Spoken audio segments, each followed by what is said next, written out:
So now see, what are your expectation for the next 8 hours that we are going to do? Today 4 hours, tomorrow 4 hours, right?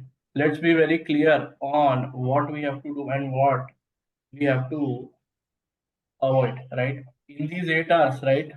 First, let me tell you two things. One is what? Tell me the whole syllabus. First, let me map out the syllabus, correct?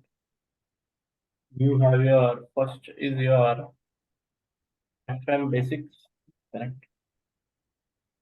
Those are nothing but FM function, that is the theory part, FM environment. You are using different books, right? Those FM environment, FM functions, FM markets. These are three chapters that are there, and ratio analysis. In different books, it is shown as different, but this is the basic FM that is there, right? The basics that build up the block for your full FM. And you have nothing but your investment appraisal, right?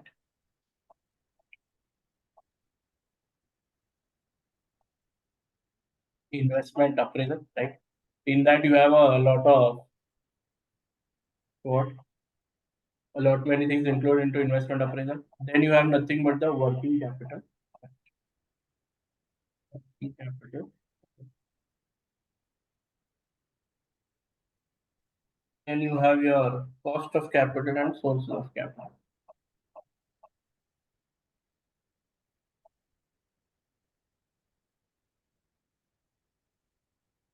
Right? Then you have nothing but your forex risk management. Right? Then you have with that I can say you have your interest rate risk management.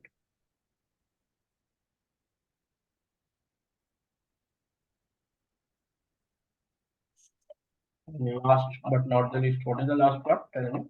Business valuation. Good morning, sir. Good morning. Hello, business valuation. Okay.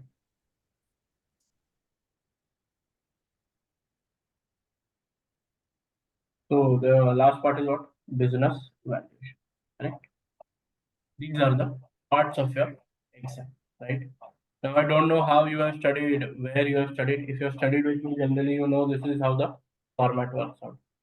Your section A, B, C questions, right, can be asked, or section A and B can be asked from anywhere, right? The ACCA says that A and B can be asked from anywhere. So you never can predict. Section A, at least you can never predict. But section B, over the years that I have taught and I have known, right? This is the area which is the favorite area for section B. Minimum one, maximum two, right? In rare cases, three questions have come up out of this. How much? Three questions. Not one, not two, but three questions have come up out of this. So this area becomes very important, right? So section B, important area. I'm not saying that sure shot two questions will come, but I'm saying at least one question you must have seen if you have given up your paper once, correct? Right? You must have seen at least one question, so will come up 100% from this, right? So how it is. Then you have your section B type of questions, section C type of questions. The ACCA is very clear that section C will be asked from here only. May it be practical, may it be theory, right? So section C questions will be asked from here only, right? If you knew this or if it is new knowledge for you, correct? This is new knowledge, right? So you should surely look into it, right? This is how your ACCA F9 FM paper is patched. Now, how do we go about with it? What I am planning is we'll complete investment appraisal, working capital, and cost of capital that is there today, right? Possibly complete cost of capital till the end, right? Which I have almost 10, 12 questions minimum solved of all these portions, correct? So what I'll do is basically 10, 12 section C questions, right? So what I'll do basically is share my notes as well as share what Excel questions with you, right? So that life is easier for you, correct? So that will be something that we look into, right? Any other, and tomorrow probably do what? Tell me, section B and the theory part.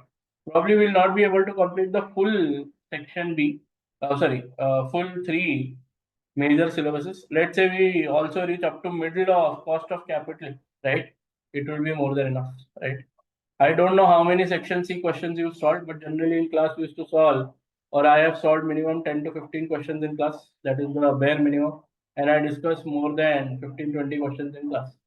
So almost 30, 35 questions, 40 questions is something that we cover in class, right? I have majorly all questions done with me, right? So you can enjoy what? The liberty of looking at the questions. Now, what is your task? Correct?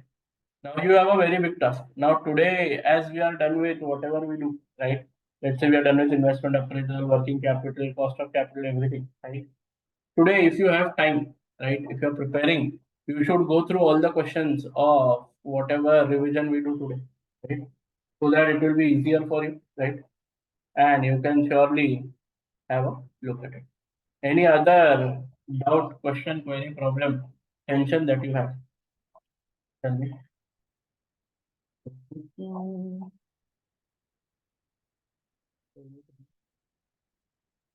Or can I start the class? I have the notes already ready for you all, so you don't have to worry.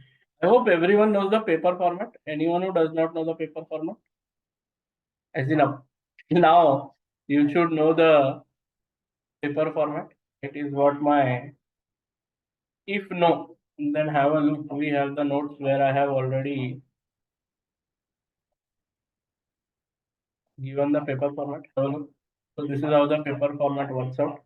I don't know whether you know it or not, but it is my responsibility to tell you. Have a look. You have section A, 15 MCQs of 2 mark sheet, section B, 15 MCQs of 2 mark sheet, and section C, right? Two questions of 20 marks each, right? Where generally a ratio of how much? 12 is to 8, or 8 is to 12 is famous. 8 practical, 12 theory, 12 practical, 8 theory. Right. Have a look. This is how your paper is panned out, right? Even the portion I have told you already, correct? How the sequence of chapter works out. This is also something that you can have a look at. The basic says dollars is there, right? Always use $1 million and what? You can use both the calculator, scientific calculator as well as normal calculator, whatever you are comfortable, right? A rough paper is given to you in exam. So hopefully you have what practiced in that way, right? Now let me go ahead. This is the first chapter, FM functions, right? I'll keep this for the theory part. Okay. Theory part I'll keep this. Okay. Tomorrow I'll keep this. Because theory, you can say that it is not important, it is FM. What? FM wala class and theory is not important, but theory is very important. Right? Theory is most important. Even theory MCQs come up in exam. If you don't know the concept, right? Without the concept, the theory is incomplete. Without the concept, the theory is completely incomplete. You cannot go ahead without what? Tell me the theory. So now let's quickly start with what? Tell me. Investment appraisal. Investment appraisal. Quickly, let's have an overview of investment appraisal. What all topics are there in investment appraisal, right? You have first the methods of investment appraisal, most important part of what investment appraisal, right? So now I'm starting the revision, correct? You cannot expect me to solve questions, correct? Now see, I'll tell you what I'm trying to say. Now, if let's say you come to this ROC, today you want to solve questions and understand ROC. Let's say from these any concept you don't understand, right? These notes are so wholesome that you can find a lot of questions here, right? To calculate what ROC or anything that is there, right? What is decision criteria for ROC? How to go from what profit to cash flow is one way of ROC. You can have a look at questions here, right? You can try to solve questions from here. No issues on that. Okay. I don't have a problem with you solving questions. I want students to what solve questions more. But at this moment, right? You should have been done with whatever preparation you should have done with. But let's say you are having certain concept made out, right? You can get the concept cleared here, right? That this is how the table works out. You will have always what ROC. There are two types of ROC. Then you will have what it is also called as ARR, accounting rate of return. So each and every concept I will revise. If you have any doubt, let me just complete one. What?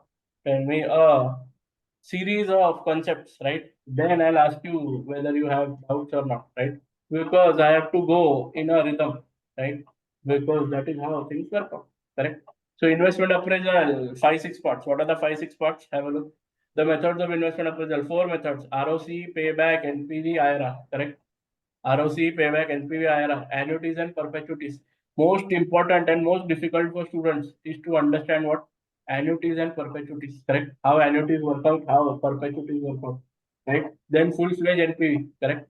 The full-fledged NPV part, that is the favorite question of section C. But now what is happening, I'll tell you for sure, right? There are two sets of paper or minimum three set of paper, right? That come up in your exam. One set will have NPV, full-fledged NPV question, right? One of the easiest question of investment appraisal, one of the easiest 20 marker that comes up in exam, right? So I would request everyone that you can leave whatever you want to leave in option, but don't leave investment appraisal. Investment appraisal consists about 20 to 30 marks of your portion. A sure short section C question would either come up from full-fledged NPV. So three set of paper, one set has full-fledged NPV, the other two set will either have lease versus by ESC, capital rationing, or sensitivity analysis part, right? Or probability or joint probability questions that come up in it. Right? Probability analysis, can you see? Right? So this is how your investment appraisal is panned out, right? What is happening nowadays? First, what used to happen in every set of paper, NPV was there, sure cut. But student, what they used to do? They used to focus only on full-fledged NPV, full-fledged NPV, full-fledged NPV. Lease versus buy, EAC, sensitivity analysis, probability analysis, simulation, capital rationing. Completely they used to ignore. We have also solved questions of joint probability in class. We also I have rather all Excel questions on that front, right? If you want, you can have access to, right? Full-fledged NPV, everything, correct? So, are we clear? ROCE, payback period, NPV, IRR. Certain advantages and disadvantages of ROCE, payback period, NPV, IRR are favorite examiner theory questions. In that NPV versus IRR, right? Advantage versus disadvantage. Most important question in exam, right? Has come up a lot of times. Same cut copy paste is asked in exam, right? Then annuity perpetuity, you can see one or two MCQs and annuity perpetuity for sure, right? You will see certain MCQs that are there in the what? Tell me annuity perpetuity. Now you have something called as how the basic parts of what? Tell me perpetuity or methods of what? I told you methods of what? Tell me investment appraisal. So you have what? Basics are what? Time value of money. First you'll understand what is time value of money, profit and cash approach, what it is there, ROC or ARR, payback period, relevant cash flow. That is there a concept of relevant cash flow, relevant and irrelevant cash flows, the cash flows that you need to consider for your full-fledged NPV, correct?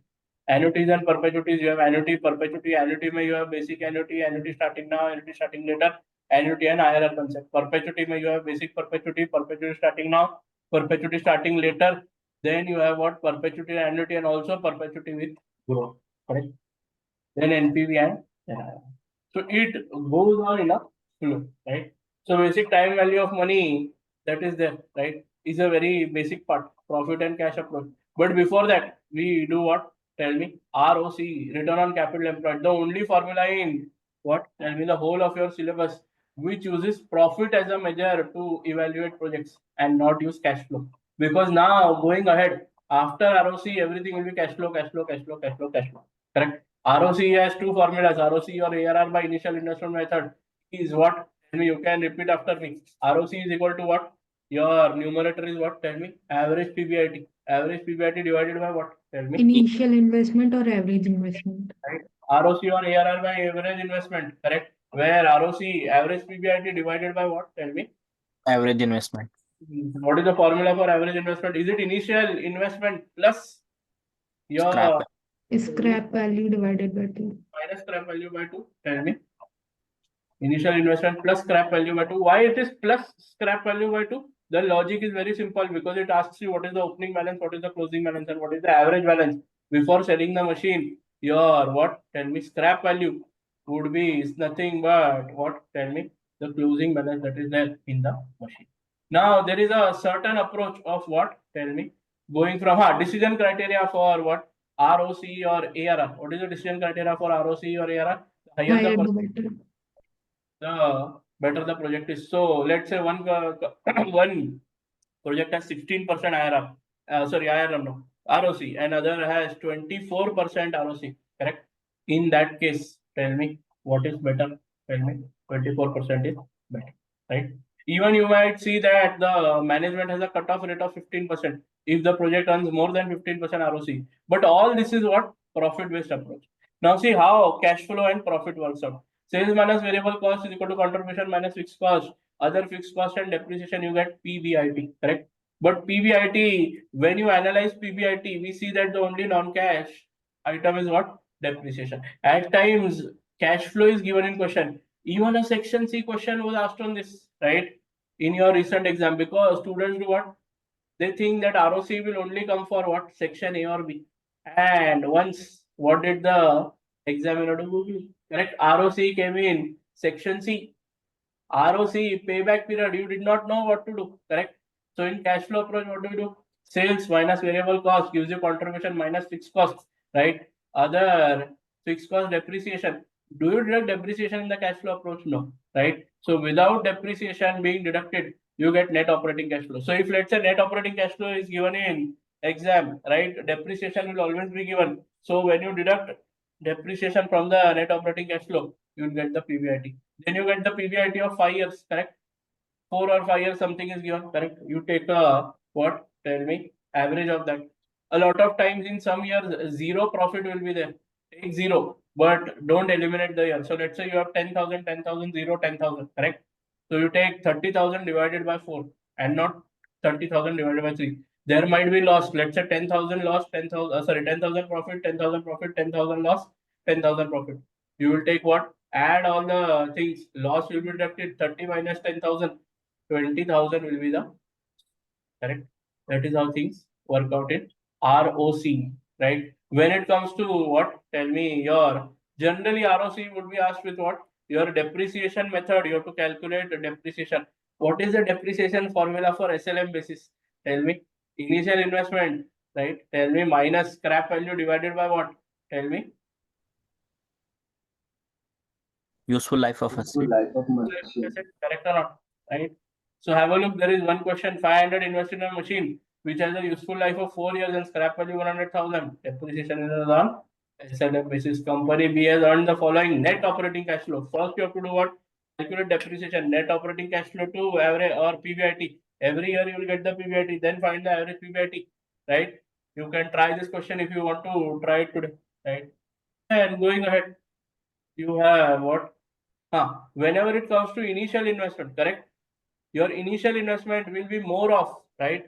Based on what happens in the books of accounts. If someone says that boss, please capitalize certain what R&D expenses into the machine, then your ROC is based on book values or IFRS values. So please capitalize that amount. But when it comes to cash flow, that amount cannot be what? Tell me, capitalized. We'll have that again when we do relevant cash flows. What are the advantages, disadvantages of ROC or ARR? Tell me. What is the advantage? Easy to calculate, linked to accounting measures, right? It is linked to accounting measures, right? But the disadvantage is what? Your time value of money. Did we do time value of money as of now? No. Project life is not considered at all based on profit, which can be manipulated because change or C simply can be manipulated by the manager, right? Then comes payback period. Payback period is what? Let's say you invested 100 rupees today or $100 today in a project, correct? You will get 20, 30, 40. When do you get your initial investment back? How fast can you get your initial investment back? Is nothing but your payback period. So have a look payback period. How does it work out? Correct. So this is how payback period works out, right? Then when it comes to what? Tell me. There are two types in payback period also. If you see, one is a formula method. If what? Tell me. In payback period, you have two things. Just a second. This question. Have a look. This question 30, 70, 30. Where the number of years, correct? and that zero wala part comes up, then in this case you invested 100, got 30, 40, 30, right? In this case, what will happen? Right? Tell me. In this case, 3 years is the payback period. But whenever it comes in between, right? Like here it came in between 25 negative and 30 positive. In that case, what will happen? Tell me. Payback period is equal to 2 years plus nothing but whatever you received in the year before or receivable for the next year divided by actual received in that year multiplied by 12. See, sometimes question can be asked in point, correct?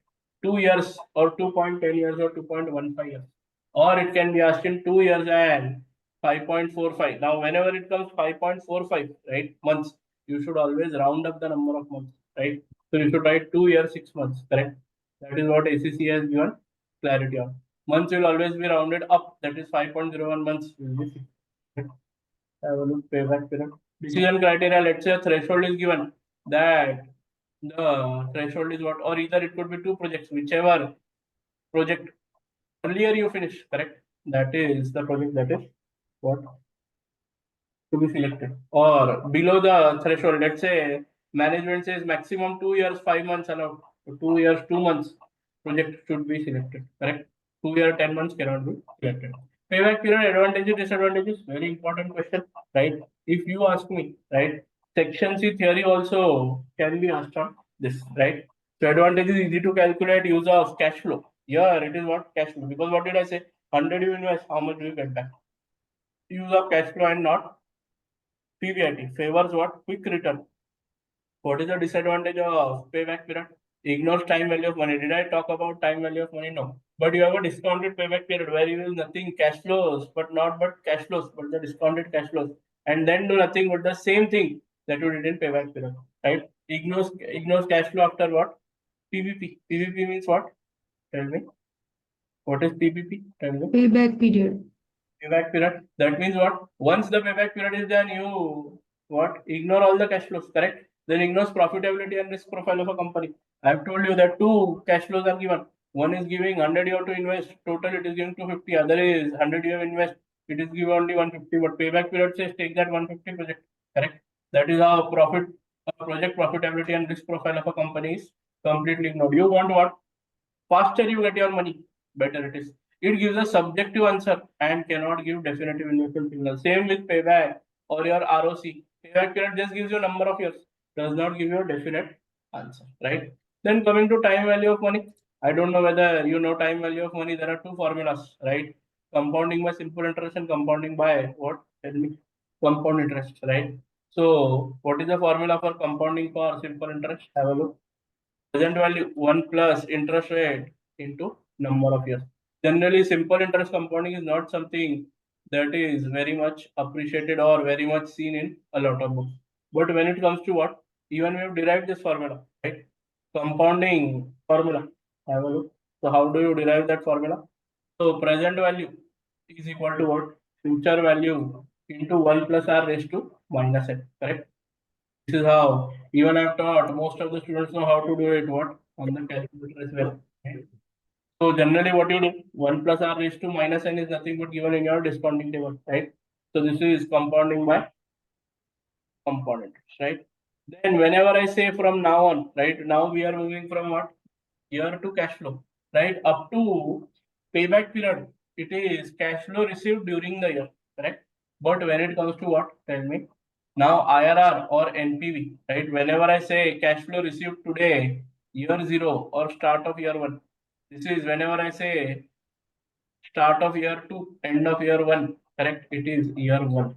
That is how. Now, whenever in one any cash flow is written, in NPV and IRR, it is assumed that what? Tell me, it will be so. Now have a look as positive NPV, negative NPV. NPV is what? If NPV is positive, always accept the project. Your initial investment will always be what? Lower than the sum of present value of future cash flows that come up, right? So whatever initial Culture investment, report వచ్చింది పంపించాడు. all the cash flows to zero, correct?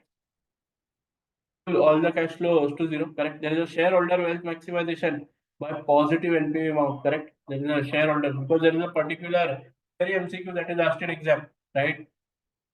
If the NPV is positive by 10,000, how much is the shareholder wealth maximized by?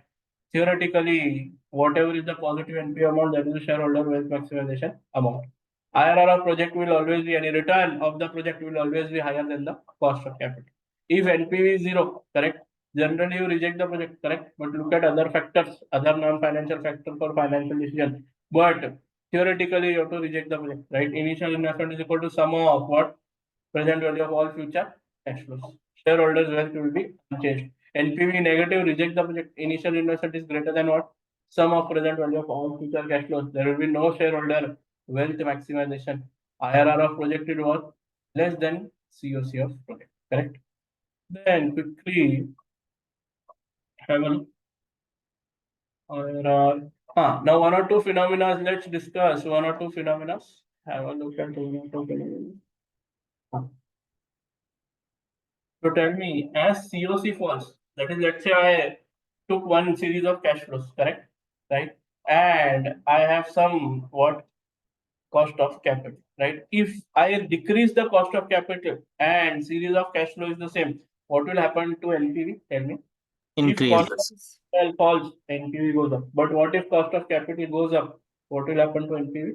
It will NPV go, rises. right? That is how things will work out, correct? Now, when it comes to IRR, right? IRR formula is nothing but the lower rate plus bigger bracket into inside smaller bracket NPV at lower rate divided by NPV lower minus NPV higher. The whole bracket into higher rate minus lower rate, right? That is how IRR works out, correct? Then we have IRR working, right? Now, tell me even the other method of doing IRR, right? What is the other method? Tell me. By using what? Your spreadsheet Excel method sheet. is equal to IRR bracket open. Tell me. Here, have a look. You have your formula method, right? And you have other spreadsheet method, right? And you will give reference of what? Undiscounted cash flow from year zero to end of project, correct? It is an appropriate answer. And formula method gives you what? Approximate answer, right? In section A and B, you should use formula method because the examiner what assumes that you would use. You would do what? Tell me. Would give you the higher rate and lower rate generally. If not, then I've told you what. Take first take 10%. If you get positive NPV, then take 15%. If at 10% you get negative NPV, then take second rate and what 5%. This is how we do it. But examiner would not want everyone to have a different answer. So he will surely 100% I'm telling you, you will surely not try to play with your mind, correct? Then IRR and cash flow, correct?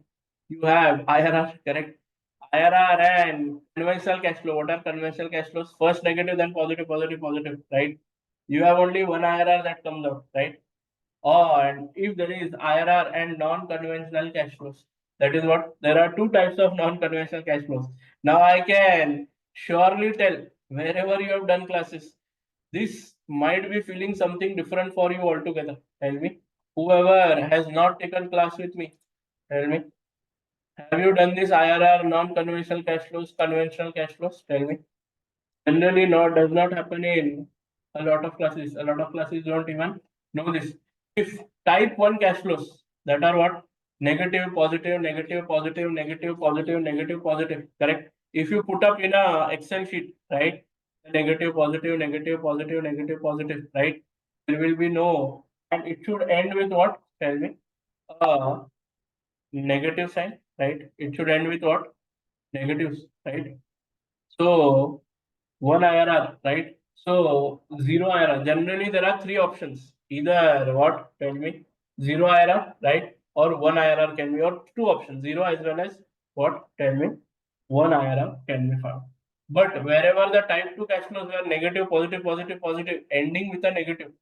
So you have negative year, and in between positive. You can have three IRRs. That is, it can either fail, it can have single IRR, or it can have two IRRs. So it can have total what? Tell me. 0, 1, or 2 IRRs. Correct? I hope you all remember this, those who are with me. Tell me. IRR, right? Then you have what? Annuity. You have what? Basic annuity, right? Those who don't know, a question is asked in exam, right? About what? Tell me. about these IRRs. How many IRRs will you have if the cash flow is such? Those who have not done classes with me will not know what this I'm talking about. But you should check this out, right? In the Excel sheet also we have this part where I have proven all this, correct? Then comes the part of what? Annuity.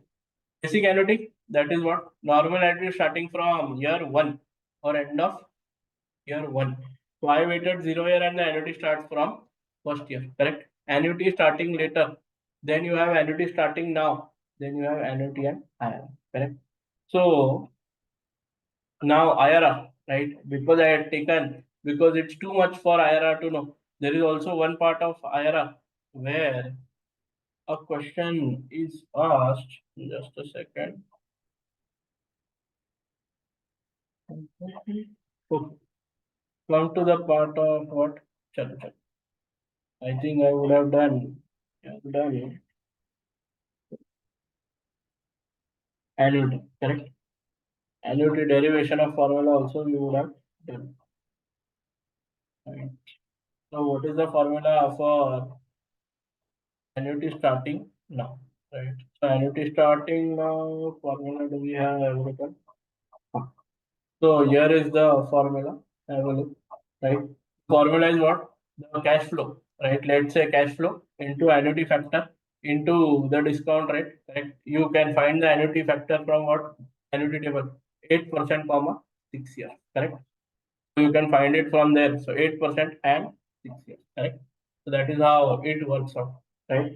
Then, right, you have nothing but the PV of annuity starting later. If you have an annuity starting later, it is what? Even cash flow that appears for n number of years multiplied by nothing but the annuity factor discounting rate. This is nothing but the flagging method. I use the term flagging method, right? Where you do what? Annuity factor of first year flag or last year, right? Don't worry, I will give you, whoever is sitting in the class, I'll give you these notes in the break time. So you can have a view at this, right? So no worries on that part. First year or last year of the first flag, that is last year of even cash flow minus annuity factor discounting rate. Second flag is of what? 1 year before even cash flow starts. That is how annuity starting later is calculated. Later on, when you have a look, right, the IRR and cash flow, right? If non-conventional cash flow, type 2 cash flows, right? Right, you can have a look at it. Not important from exam point of view, but I take it in class, right? So then going ahead, you have what? Your annuity starting now, right? So in that case, what you do, even cash flow n times, right? Annuity factor discount rate n minus 1 year, right? Plus 1 you do at the end, correct? That is what the cash formula for even cash flow or annuity starting now, right? Mr. A receives what? Tell me, you can have a look at a lot of questions that are done here, correct? Then IRR and annuity is what? Tell me. IRR of an annuity is nothing but initial investment divided by cash flow of n years. Now see, I must be saying all these formulas, but whoever has sat in the class will know. I have derived each and every formula in class, right? So each and every formula is derived in class, right? So annuity factor that is given to you. What do you do? IRR of an annuity if you have to find out? Initial investment divided by what? Even cash flow. Then you get something but a annuity factor. Then you have to ask yourself how many years is the cash flow repeated, right? Go to that number of years and try to find out in the annuity factor table which number is close to your what? Tell me, annuity factor, or which percentage is close to your annuity factor. If it falls between two percentages, right? Find the difference, right? And decide which percentage is your annuity factor closest to, and that percentage is your higher, right? Then you have perpetuity, basic perpetuity, perpetuity starting later, perpetuity starting now, perpetuity with growth, and perpetuity and IRR. So basic perpetuity is what? Tell me. We have derived the formula also. So PV of perpetuity is equal to what? Even cash flow, the whole divided by discounting rate percentage, right? $10,000 divided by what? 8%, right? So if 10,000 received for till perpetuity,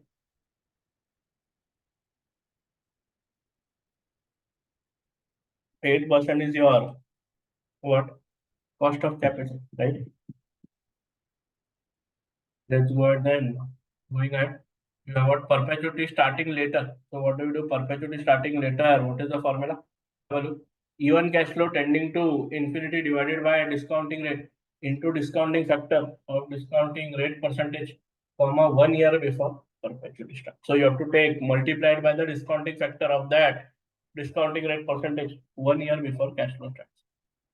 The logic is very simple. You wait 1 year before the cash flow starts, try to pull the cash flows to that year, then bring it back to 0 year. The pooling method is something that is very important, right?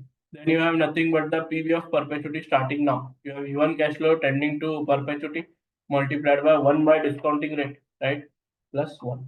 That is how things work out. Perpetuity with growth is nothing but your first cash flow of perpetuity with growth divided by, this is the first cash flow of perpetuity with growth, very important, divided by discounting rate minus what? Growth, correct?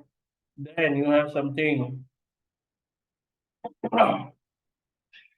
called as advanced question perpetuity. You can have a look. Then you have what? NPV advantages and disadvantages. NPV advantages are high. Have a look. Based on cash flow and not on profits, time value of money concept is applied. Obviously, NPV without time value of money, NPV cannot work out. Measures gain as an absolute value and gives a objective answer. Correct. It gives you properly how much positive NPV is there. Correct. It fulfills primary objective of shareholder wealth maximization. Right. It considers full life of project. Disadvantages for projects to be comparable. The discounting rate percentage, that is COC, and the project life should be same. Because the problem is, the biggest problem that NPV has is comparing two projects, correct? And both the projects having differing life. So two projects to be comparable. A theory MCQ is always asked in exam. Two projects to be comparable. What all needs to be same? Hear me out. Discounting rate needs to be same. Cost of capital, that is discounting rate, needs to be same. Project life should be the same, correct? If these two things are same, you can what? Compare two projects. But hear me out. If you are trying to compare two projects and lives are differing, then there is a concept called as EAB, equivalent annual benefit, that is done, right? EAB says what? Tell me. You can compare two projects with differing life using the EAB formula, correct? So for projects to be comparable, the discounting rate percentage, that is COC of the project, should be the same. Relatively complex to calculate and explain to manager. Obviously, who is not from a finance background will not know what is NPV. Whoever are in finance background, those people also do not understand. So what can I say about what? Outside the finance world, correct? Cost of capital knowledge is required, right? Have a look. Any problem with advantages, disadvantages? Any problem up to now? Tell me. Up to now, any problem? Tell me. Any issues? Anything you felt was completely different and you need some clarity on the same? Tell me. Or should I go ahead? Tell me. Quickly tell me. Anyone? Then can I go ahead? Tell me. NPV decision criteria. Obviously, wherever NPV is higher, correct? Wherever NPV is higher, you will select that project, correct? IRR also, wherever IRR is higher, you will select that project. IRR advantages, disadvantages, have a look. IRR, time value of money is considered, obviously, right? Full project life is considered, obviously. Correct? Based on cash flow, not on profits, obviously. Because IRR wants to discount the cash flows, right? Is a disadvantage, very big disadvantages of IRR. And one of the most important questions, if NPV versus IRR comes up in your exam, मेरा guarantee, my guarantee, correct? That these disadvantages, 3 to 4 disadvantages that are there, right? You have to write them to score full marks, correct? Complex to calculate, obviously. Non-conventional cash flows can lead to multiple IRRs. Non-conventional cash flows I talked about: negative, positive, negative, positive, negative, positive, negative, positive, or negative, positive, positive, positive, negative. These are non-conventional cash flows, right? Generally, for conventional cash flows, there is no problem. Non-conventional cash flows with IRR will have a problem. Doesn't measure gain in absolute value. It just gives you a percentage. Only method that gives you an answer absolutely in amount is NPV. Therefore, NPV is the best method to calculate what, or to do investment appraisal. Out of the 4 methods, NPV is the best method to calculate what? Tell me. The approachability or selection of what? Projects. Does doesn't measure gain in absolute value and gives a subjective answer. Actual IRR might differ as second rate is assumed. Because let's say I take 5 and 10%, you take 5 and 15%, someone takes 10 and 15% and tries to calculate IRR, right? IRR will fail. IRR has an unrealistic assumption of cash flow being reinvested at IRR. Every year, whatever cash flow comes up, right, will be invested at IRR, but in reality, it is better or safe to assume that cash flows are reinvested at COC rate. See, at but there is a big brother of what? Tell me, big brother of IRR, that is MIRR, modified internal rate of return, right? Which we will do in AFM, right? Hopefully, you all will be there in AFM. We are launching an AFM batch also, correct? So whenever the AFM batch comes up, we will do what? Not only IRR, but the MIRR, modified internal rate of return, where this unrealistic assumption will be what? Not assumed, and you will do all what? Tell me, reinvestment. What rate? COC rate, right? So these three, if the examiner sees these three things in your answer sheet, I'll bet you he will give you a lot of marks,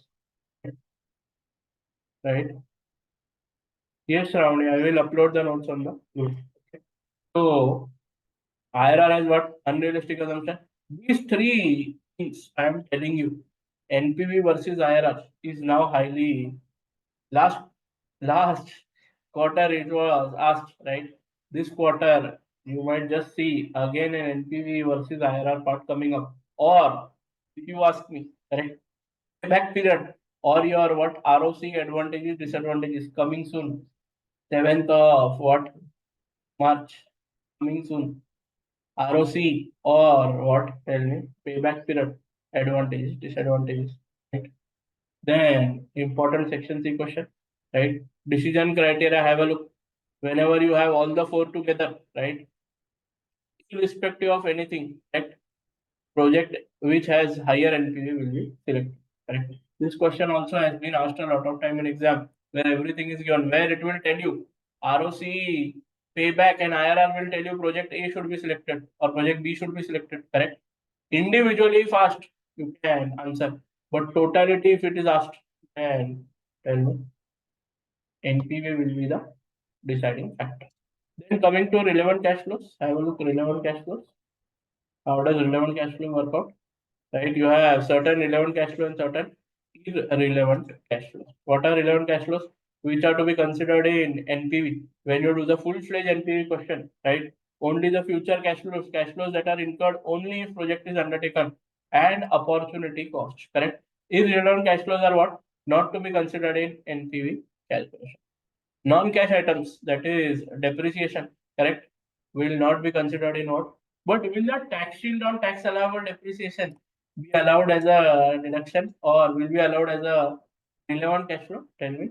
TS on TAD, tax shield on tax Allowed. depreciation. Tell me. Yes. 100% will be included. Because of depreciation, can you save tax? Yes. Yes, sir. Historic cost of what? Purchasing machine, historic or some cost, anything. If you purchase the machine 5 years ago, will it be included? No. Committed cost, rent, fixed component of electricity, all those things, will it be included? Because you do anything, right? It will not be included. Then coming to the part of what? Interest, cost, or allocated fixed cost. Whenever you get an allocated fixed cost from any department, right? Will it be included? Interest cost will it be included? No. Why interest cost is not included in an NPV calculation? Tell me. Because are you going to discount the amounts with those cash flows with those? Tell me. Interest cost or COC?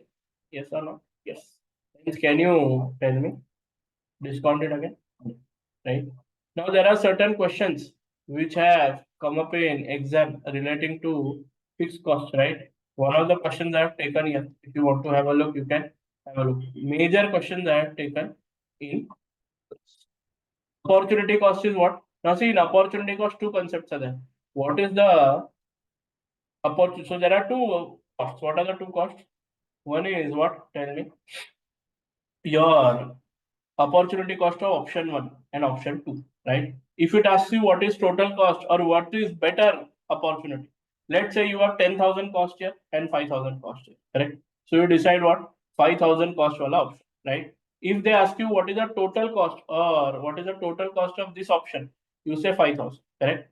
But if they ask you what is the net cost, right, of opportunity, then there is a difference between 10 and 5, right? This is the only concept in opportunity cost where a lot of questions are asked, right? Then we go to what full-fledged NPV.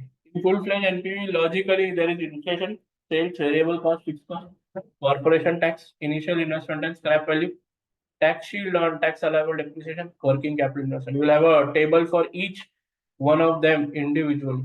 Have a look in inflation. Now it's a bit difficult to see. Correct. What I'll do is I'll wait.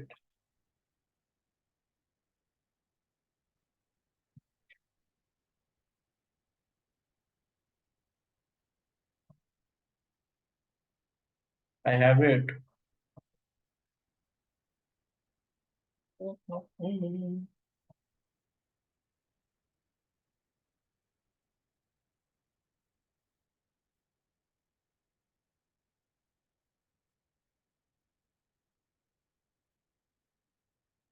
Hello. In inflation, you have two methods of including inflation in your calculation. Have a look. You have a single inflation rate method and a multiple inflation rate method. What does single inflation say? Tell me. There is a single inflation given for all the cash flows and for the discounting rate. So what do? Simply you convert real cash flows to nominal cash flows, correct? Real to nominal by multiplying 1 plus inflation factor. Inflation factor is what? 1 plus the inflation rate, right? And real discounting rate to nominal discounting rate using what? Fisher's formula. I hope the just a second. For those who here, have a look. Single inflation rate method and multiple inflation rate method.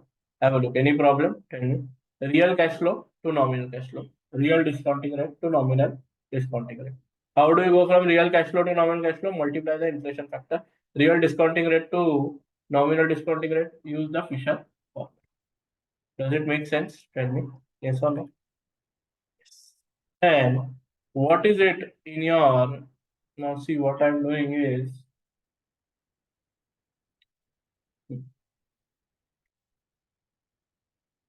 how inflation works out and how deflation.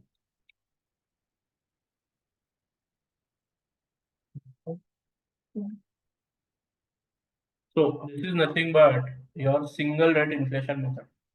Have a look.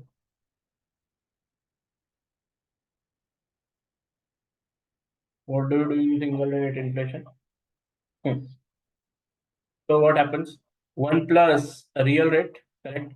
This is nothing but the Fisher effect. Have a look. How does Fisher effect work out? 1 plus real rate, right? Into 1 plus inflation rate gives you 1 plus nominal rate. See, whenever there is real cash flows, you use real discounting rate. Whenever there is what? Nominal cash flows, you use nominal rate, correct? So nominal rate is equal to 1 plus real rate into 1 plus inflation rate. Have a look. This is how it works out. Real cash flows and real discounting rate, right? For real NPV, nominal cash flows, you use nominal discounting rate to get the nominal NPV, correct? That is how it works out. So you are always, if single rate of inflation is given, real NPV will always equal to nominal NPV because mathematically you are doing what? Increasing cash flows also by that rate and discounting rate also by that rate. So it will not make a lot of difference. But if you want to deflate the cash flows, what you will do? Nominal cash flow divided by the inflation rate will give you real cash flows. Nominal discounting rate you divide by the what? Or nominal discounting rate, how will you calculate? 1 plus nominal rate divided by 1 plus inflation rate minus 1 will give you. This is how single inflation rate method works out, right? Then you have what? Multiple inflation. Let me take up multiple inflation, how it works out. So, multiple inflation means what? Are you going to have single rate for all the cash flows as well as discounting rate? No. You will have what? Different inflation rates for different what? Tell me. Wait,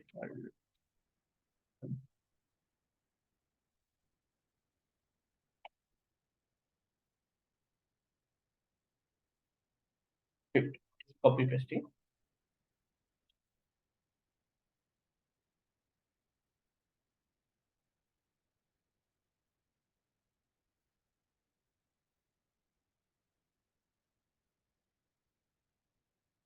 Have a look here. Right. So you have what?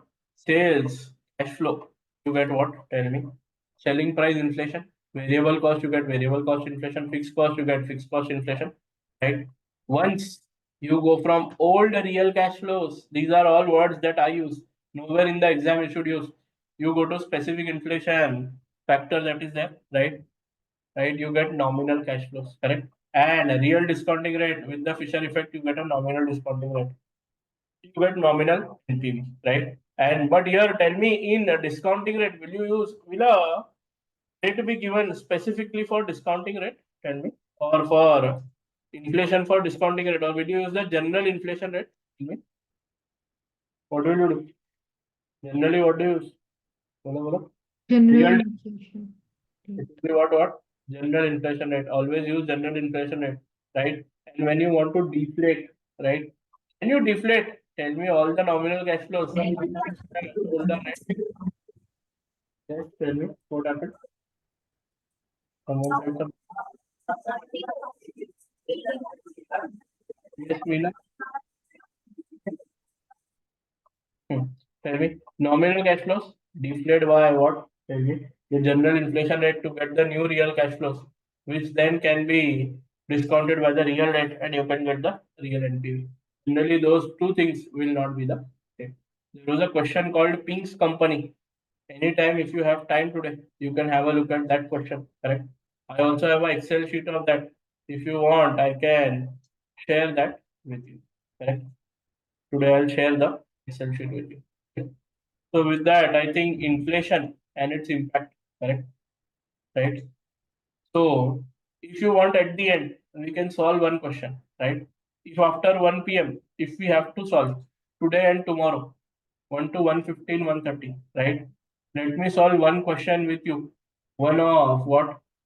NPV, right? Tomorrow, one or two. Let's say NPV.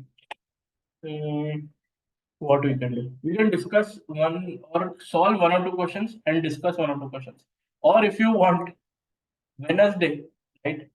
I'll keep 2 hours session just for solving. If you all promise to come on Wednesday, if you want, we can do a solving session, right? What do you say?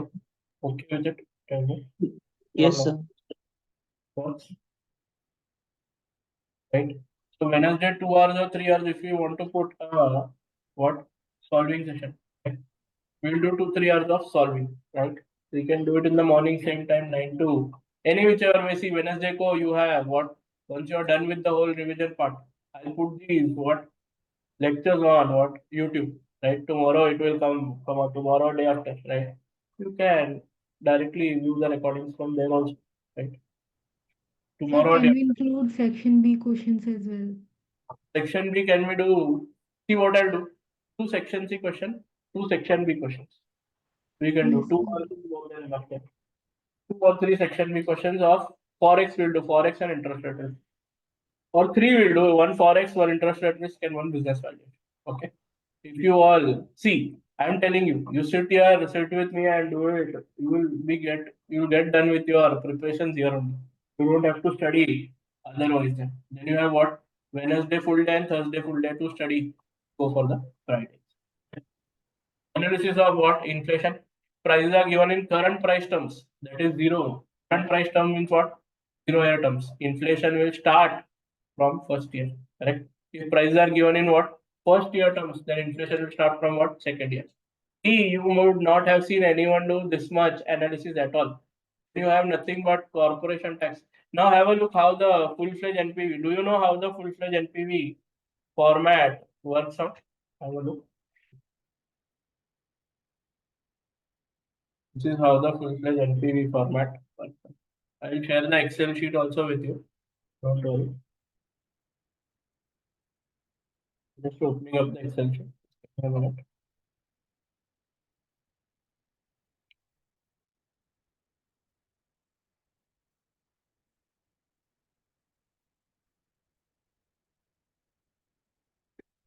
I hope the Excel sheet is visible. See the number of questions that I have solved already in class. Full-fledged NPV format. How does the full-fledged NPV format work out? Have a look.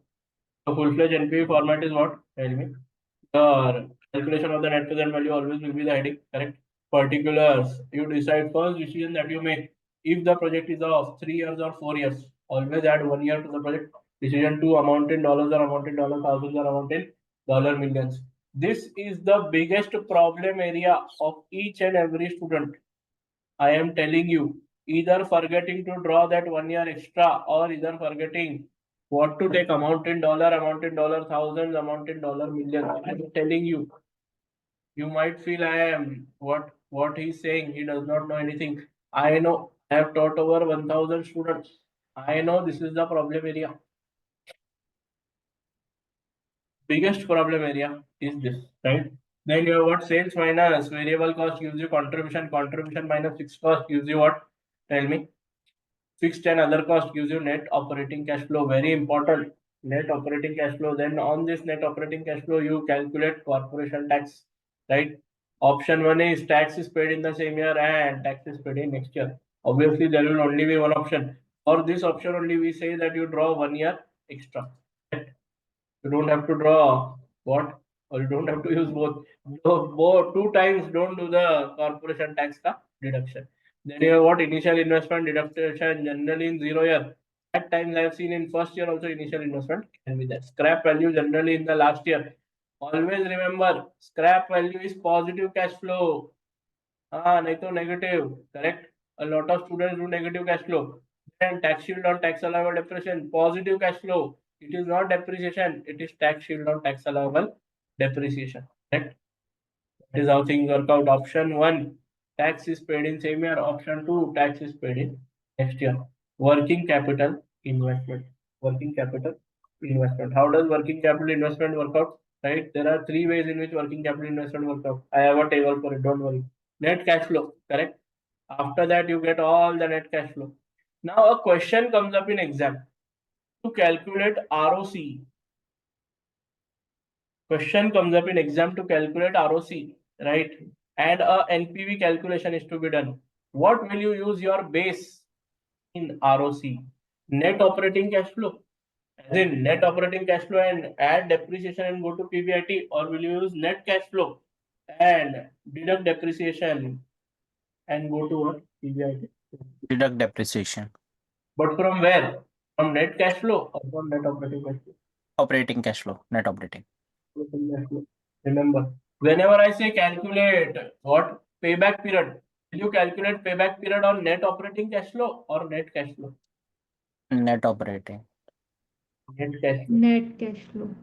Cash flow is on what you will calculate what payback period. NPV obviously on what? Tell me net cash flow. Then what? Tell me your PBIT or sorry your IRR also what? Net cash. I must have given in the notes somewhere. I have updated that in the notes. Corporation tax. Now see, corporation tax I told you paid in same year and paid in arrears, right? That is there. So how it works out? It is always calculated as a percentage of net operating cash flow, right? Then going ahead, tax shield on tax allowable depreciation, right? There are 3 methods by which depreciation is calculated, right? On reducing balance or WDV method, right? On calculated on SLM or fixed rate method, right? There is a question, very famous question in a lot of books. The question is there, Degnis company, correct? And depreciation calculated at 100% immediately. That is 0 year में depreciation is available. If you have a look, I have a depreciation wala question. TS or T8. Have a look here. Right. Option 1. Question 1 is what? WDV method. Scrap value is 0. Right. Same question of Pink's company I have taken. If you want, I'll give you Pink's company, or you can Google Pink's company ACCA FM. You will get the Pink's company question there. Right. Now see how this works out. This is normal. WDV is not a very big problem. Right. But when it comes to last year, right, in WDV, don't forget balancing charge or balancing allowance, right? When in last year, have a look. Sale of asset in last year, right? Balancing allowance or balancing charge can arise. What is balancing allowance? If opening balance of last year is greater than scrap value of asset, right? Loss on sale of asset. Balancing allowance. You must have seen most questions that you solve, right? Will have WDV method only, correct? So balancing allowance, which will nothing but what? Opening balance minus the scrap value will give you what? Loss on sale of asset, right? Whenever opening balance is more of last year and scrap value is lower, then there is a loss. Loss is nothing but balancing allowance. Because of that loss, you will save tax, correct? Right? On that balancing allowance amount, tax will be saved. Balancing charge, opening balance of last year is less than scrap value of asset, correct? Profit on sale of asset, balancing charge. Opening balance minus scrap value is equal to negative, correct? Negative, then extra tax payable on balance. Will pay extra tax. I will look here on TS on TAD. Now I have taken here what? Note as the asset is sold, right? Loss profit I have discussed. Just have a look at if scrap value was 10,000, that is also okay.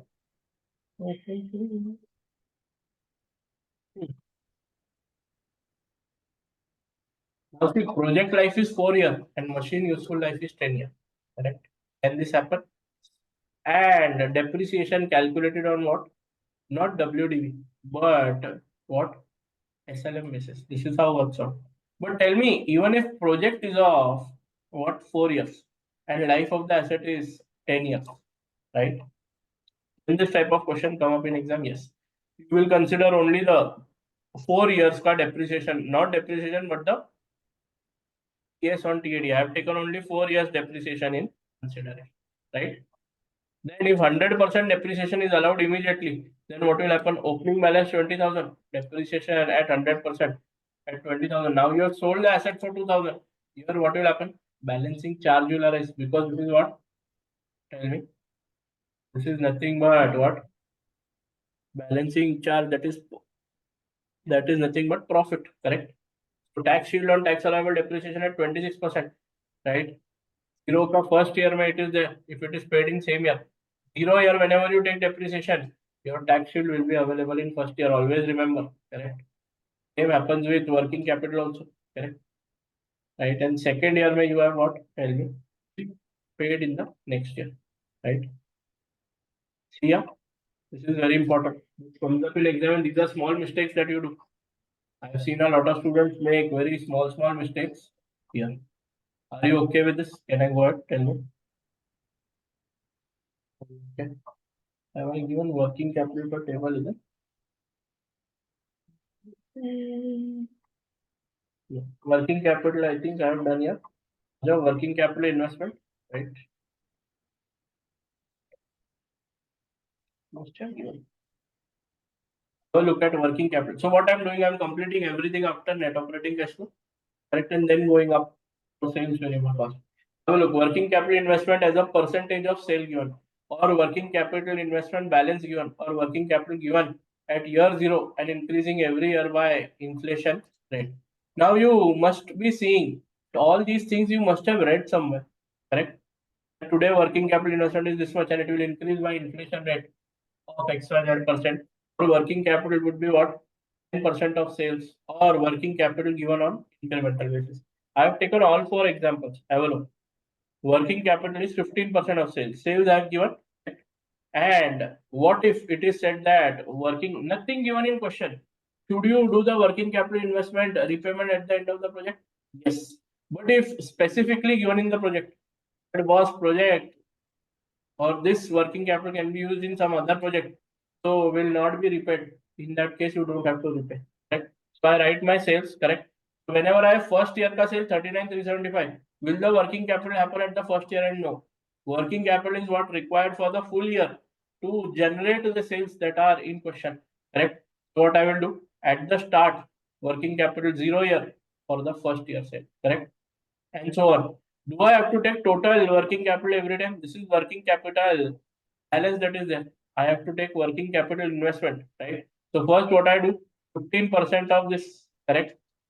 Every year I will take. 1 year before I will take that, and then take the difference between. I will difference between the two. Working capital is what can go up also and can go down also. And if it is repaid back at the end of the year in full amount year at the 4th year, full amount will be what repaid back. Have a look. You repaid back the. Whenever working capital extra investment is required, that is from 5906 to 8814, additional investment would be done, so it would be negative. But from 8,000 to 12,000, again additional investment. But from 12,000 to 4,000, it means repayment, a bit repayment because sales is falling. So your positive cash flow will come. And then at the end, by the end, you have zero what requirement. So you get the whole 4,813, right?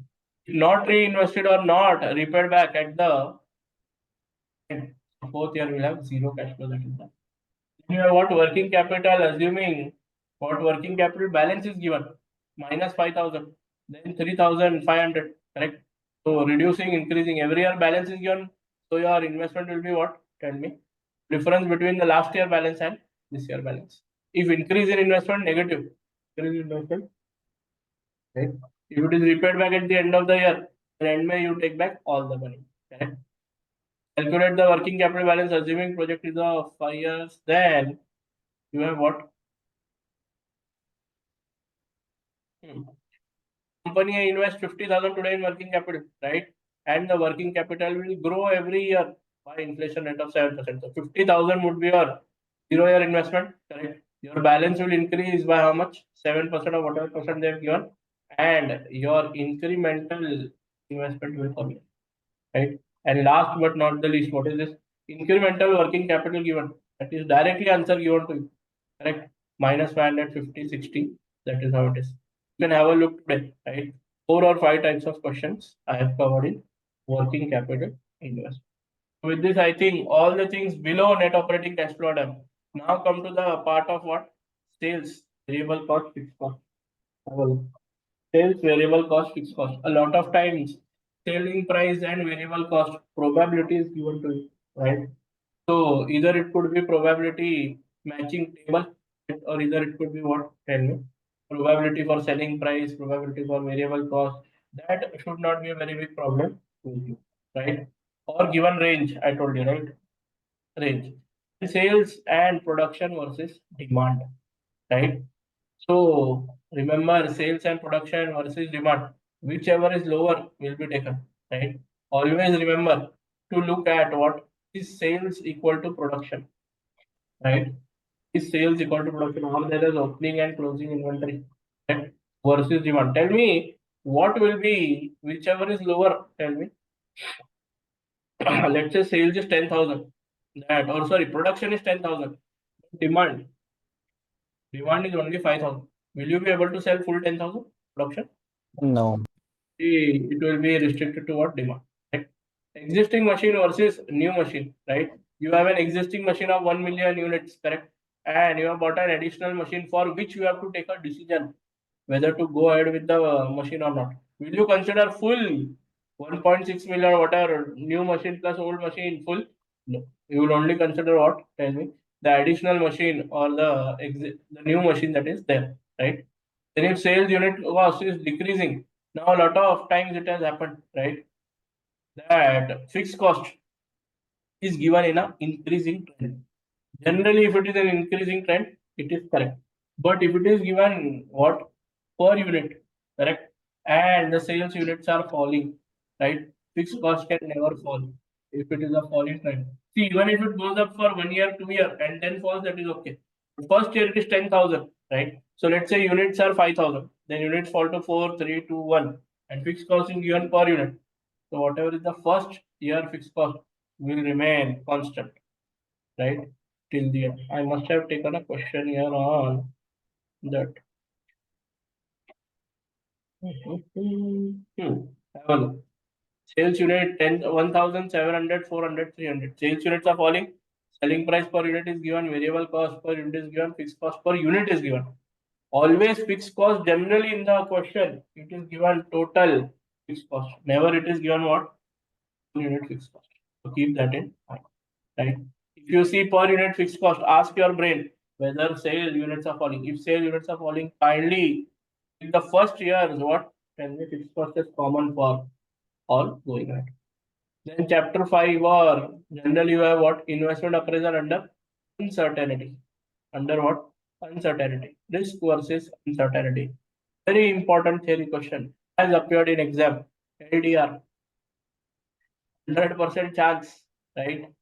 Or major chance that this can come in exam. Risk versus uncertainty theory is very straightforward. Yes, I'll tell you, right, what is to be done next. Okay. So have a look. Sensitivity. Wait, I've taken risk versus uncertainty. Right. Risk versus uncertainty. How do you remember risk versus uncertainty? Risk versus uncertainty. What is risk versus uncertainty? Very simple question. 4 marker comes in exam. 4 to 6 marks, correct? What is risk? What is uncertainty? Risk is something that can be calculated. Correct? So risk has what? If you remember, you are with me. Risk is a situation where you have various possible outcomes and you can attach probabilities to the same and you can get the expected value. Correct? That means you can calculate the future by factoring in the risk. But when it comes to uncertainty, right? Uncertainty is where you have various possible outcomes, but you cannot attach probabilities because you cannot predict the future or predict the what? Tell me probabilities, and you cannot have expected. Correct. Risk is quantifiable. Uncertainty is not quantifiable. Risk uses some mathematical model for calculation, probability, sensitivity analysis, payback period, etc. Uncertainty doesn't have any mathematical model, right? Uncertainty does not have any mathematical model. Then come to sensitivity analysis. Sensitivity analysis. What is sensitivity analysis? Now you must have done the formula. What is sensitivity analysis? Here also you can have a 2 or 3 marker theory question on sensitivity analysis appearing in exam, which is what? Sensitivity analysis is what? Tell me. Is a measure of percentage of one variable changing in the NPV analysis leading to NPV going to 0. So sales, that also after tax variable that changes, correct? So let's say sales. You take sales after tax, correct? And take the present value of sales after tax, right? And compare it with the NPV, right? That means if your sales after tax goes up or down, generally sales after tax that goes down, present value of sales after tax goes down by certain percentage, life is difficult, correct? Hence, you have to find out the NPV divided by sum of present value of the variable changing, right? That is sales variable cost, fixed cost, right? Sales volume is nothing but what? Tell me, contribution, right? See, only in sensitivity analysis, sales volume equal to contribution. Other than that, in normal terms, sales volume means what? Tell me. Normal sales ka unit that is there. Don't. And all these have to be after tax, right? After tax, sum of present value. So generally, present increase variable cost and fixed cost it will be there, right? Can I go ahead? Tell me. Okay with it. Then note contribution is also called as what? Sales volume. Contribution is also called as what? Sales volume, but only for sensitivity analysis purpose. So if they say calculate sensitivity of sales volume, you have to take contribution ka what? Tell me. Cash flow. Do it after tax. See, on sales, you pay tax. On variable cost, you save tax. On contribution, you pay tax. Fixed cost, you save tax. Right? Have a look.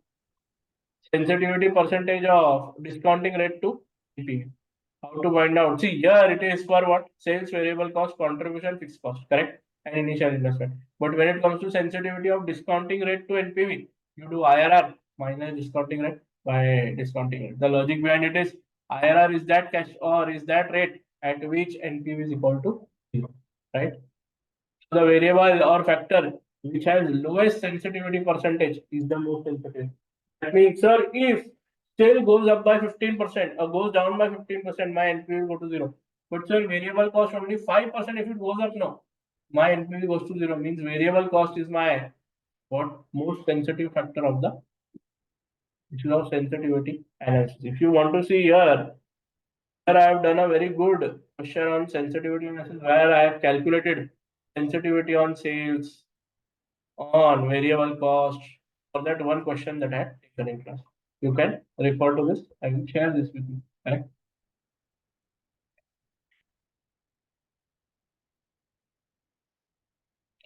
IRR of annuity, okay, उसके बाद risk versus uncertainty. Simulation. Now see simulation. Very important question. Practical question from exam point of view.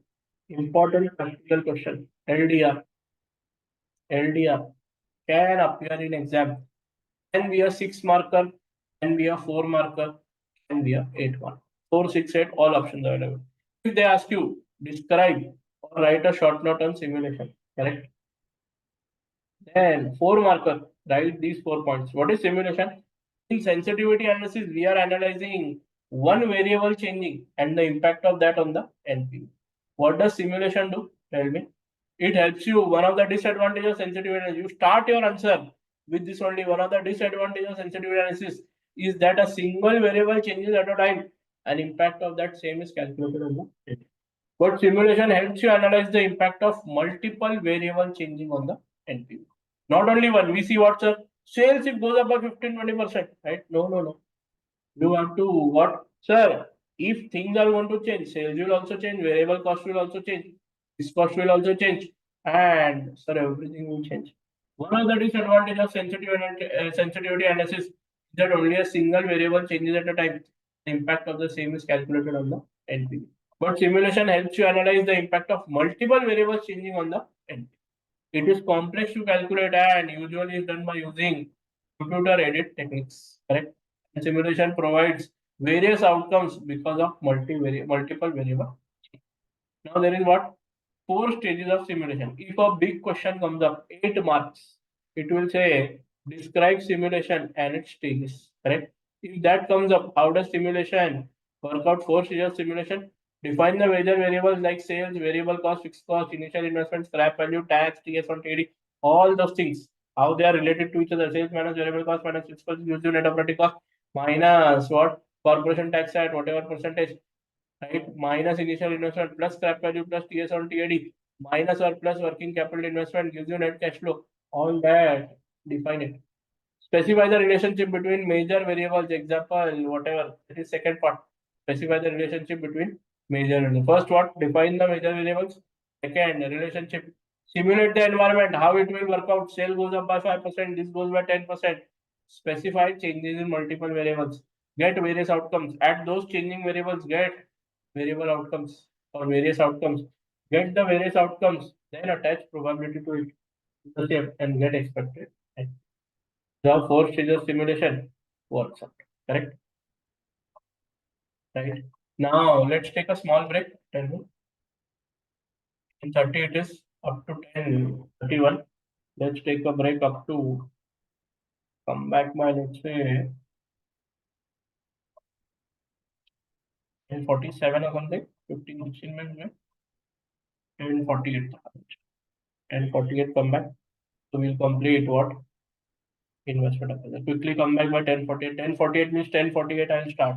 Stay in the meeting. Mute yourself, off your video and go.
हाँ जी, इसका नहीं, इसका नहीं, वही revision class है।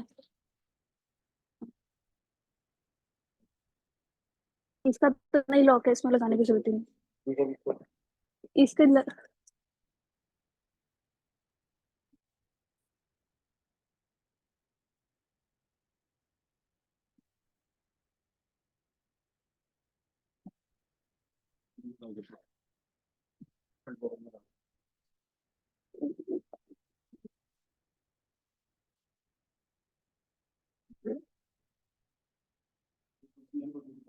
बाहर 1 मिनट, ये नहीं है,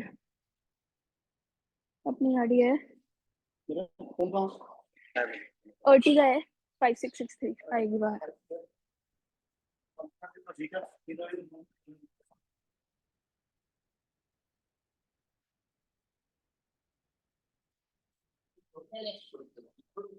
ठीक है, चार्जिंग पे तो नहीं लगे थे।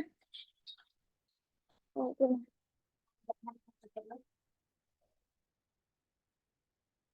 ओरिजिनल वाला फोल्डर, पैन कार्ड और वो सब वाला। हाँ ठीक है, ये आपका वाले पता होगा। ठीक,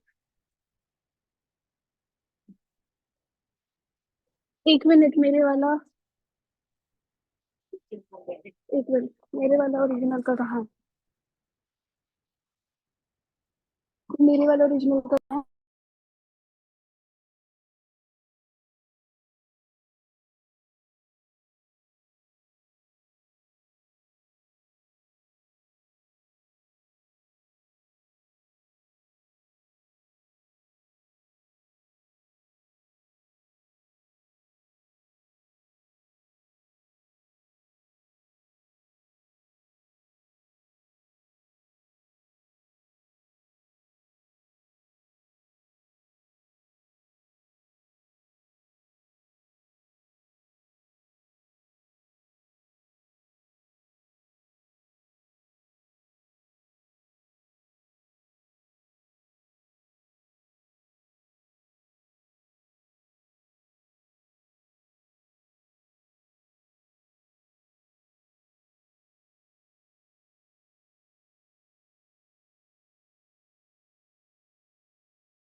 quickly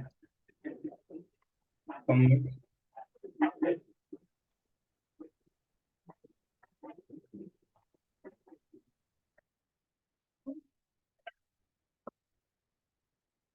Quickly come back quickly, guys.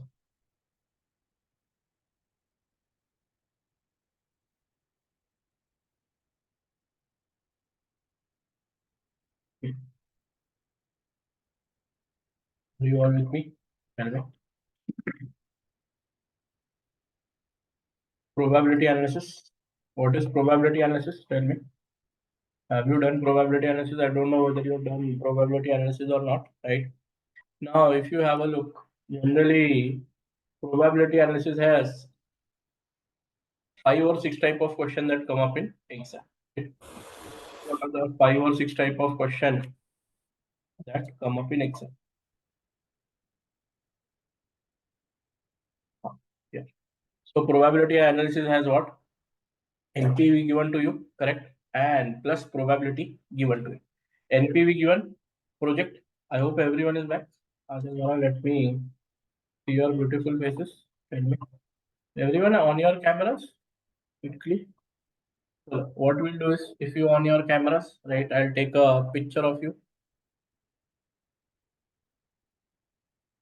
So, jaldi.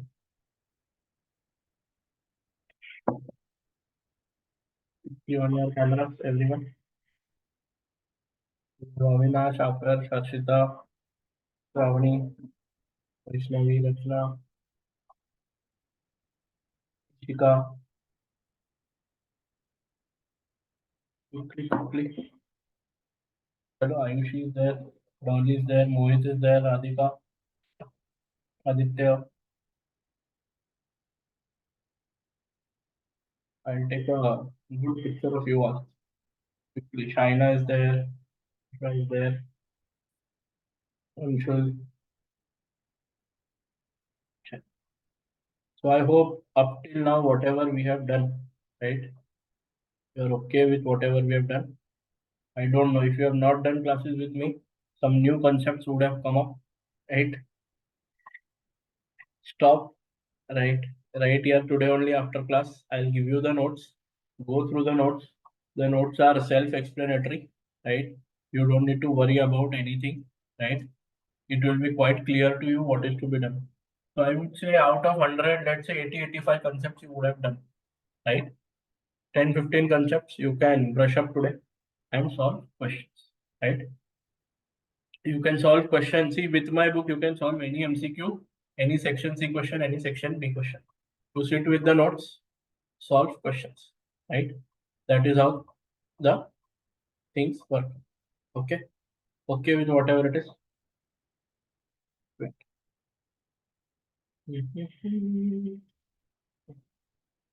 Now, whoever is on their camera, I'm taking a picture. Still, whoever wants to on the camera. So we'll have a good picture and smile in the camera if possible. Okay.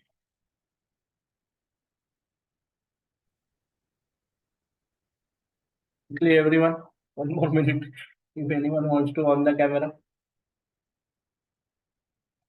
Final. 3, 2, 1. Cheese.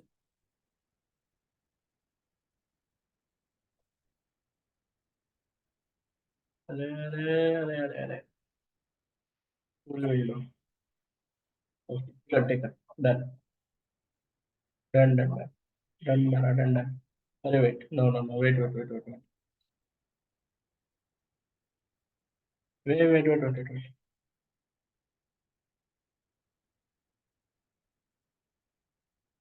ठीक है. Done. आ जाओ. So tell me now quickly, right? Let's go ahead.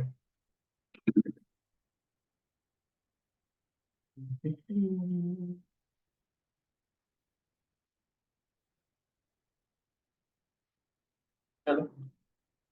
So probability analysis probably has 5-6 type of questions, right? What is the first question? Tell me. NPV is given. Project ABCD will be given. NPVs of project ABCD will be given, and how the project ABCD ka NPV will be given. Hear me out. Project A will have 3 possible NPV options, right? Good, bad, worst situation of the market. and the probability of good, bad, worse situation of the market will be given. So you have to do what? Every NPV into that probability, correct, will give you expected NPV of that project, correct? Project A expected NPV, project B, project C, project D. Whichever project has highest NPV, expected NPV, that project will be selected, correct? Then you have second question of what type? Tell me. Cash flow of 1 year project given to you plus probability given to you, right? You have to calculate expected cash flow of that 1 year, right? Then scrap value will be given to you, right? Scrap value will be given to you, right? Scrap value is there. You will have to use the scrap value, right? At the end of the year. So with that expected cash flow, initial investment, scrap value, you can calculate expected NPV. Positive hoga to accept the project, negative reject the project. Then you have discounted cash flow. Cash flow is not given, DCF is given, right? And probability is given. In that case, you have to find expected discounted cash flow. Don't need to discount it again because it is already discounted cash flow, right? And compare with initial investment and present value of scrap value. Calculate expected NPV. Then cash flow of a project, annuity given, probability. It says that 5 years the same cash flow will repeat, right? Then you have to find the expected annuity cash flow. Discount all cash flow, compare with initial investment and present value of scrap value. Present value of what? Scrap value, and then calculate expected NPV. Last but not the least, right? Your DCF of project given, annuity is there, right? Now have a look what, see here, how much ever I try to explain you. This is how it is. See, project ABCD given, correct? Good, bad, worst situation, probability of that given, NPV of that given. So what you do, expected NPV of A, B, C, and D, correct? And you try to find what is expected, highest expected NPV. Then here you have year one cash flow is given. Cash flow is given, probability is given. Cash flow is given, probability is given. Cash flow is given, probability is given. You took the expected cash flow you put up in the NPV calculation, found the discounting, and finished the work. Here, cash flow is not given. Present value of cash flow or DCF. Please stay very vigilant what comes in exam. Cash flow comes or DCF of cash flow comes, right? Or that means DCF comes up. Please stay very vigilant. If DCF comes up again, don't discount the cash flows. I'm telling you before only. Biggest mistake students make.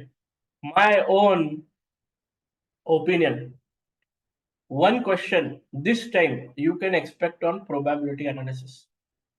That also, if next topic after this is joint probability, don't be surprised if you get a topic or get a question on joint probability. It could be either joint probability in section C or it could be section AMA, right? It could be what? Tell me. Your normal probability question. So both questions are open because probability has not been asked now for a very long time, correct? So no worries on that one. Calculate NPV of the project. Discounting rate is equal to 18%.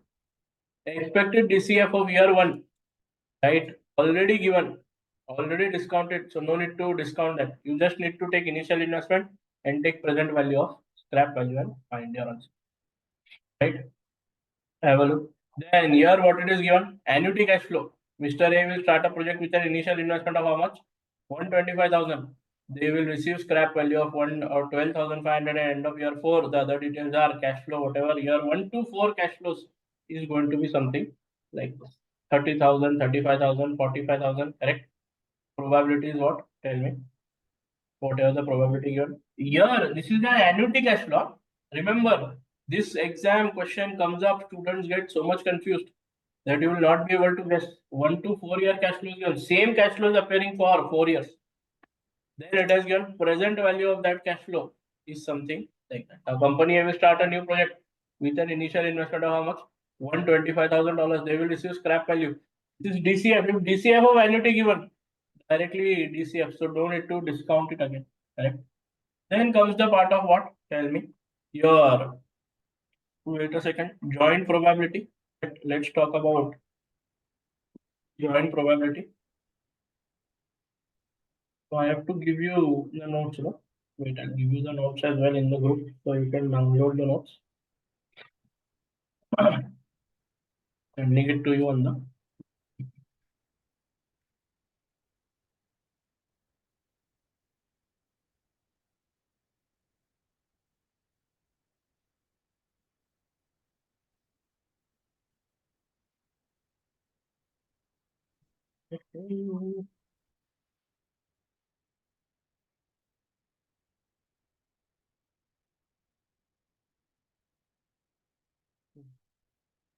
Now we want to do what joint probability. No? Simulation and probability, joint probability. Joint probability, the table is not visible, so I'll put it up in your other notes.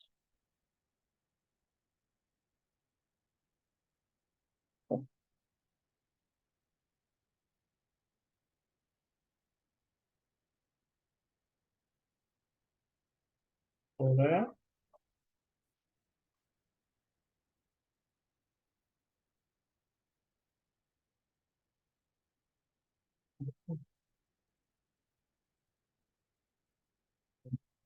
First, let me send this on your group.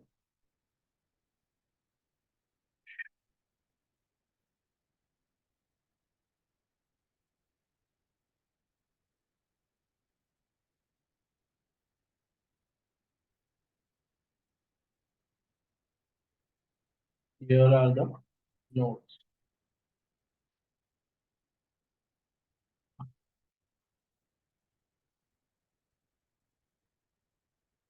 Are they visible?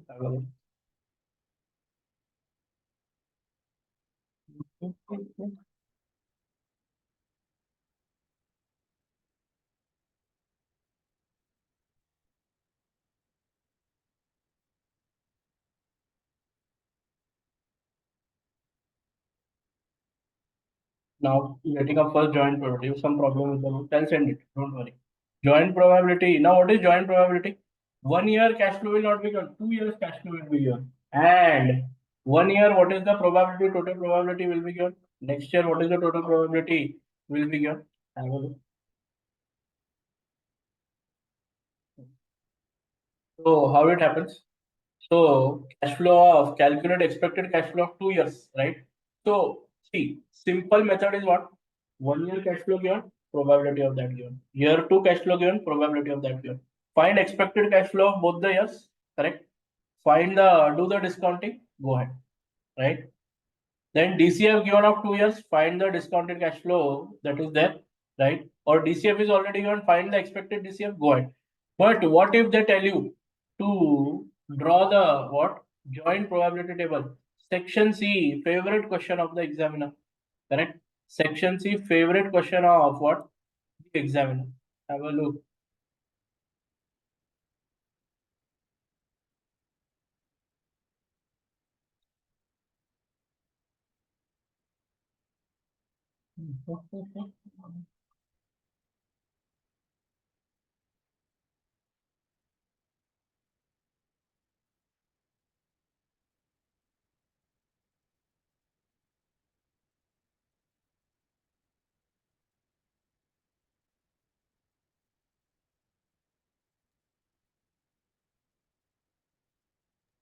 So Hmm. if scrap value is given, you're Hmm. supposed to discount it, no? Yes, you have to discount it. Yes. For both the thing, discounted cash flow and cash flow with the last year, that is the fourth year or whatever. Okay, thank you.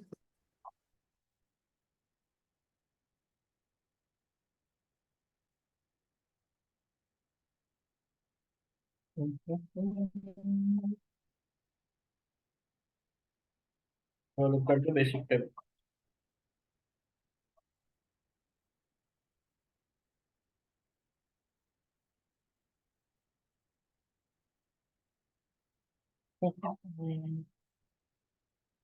Joint probability, I don't know why. I have a feeling that maybe not 100%, but I feel it will come up in exam, right?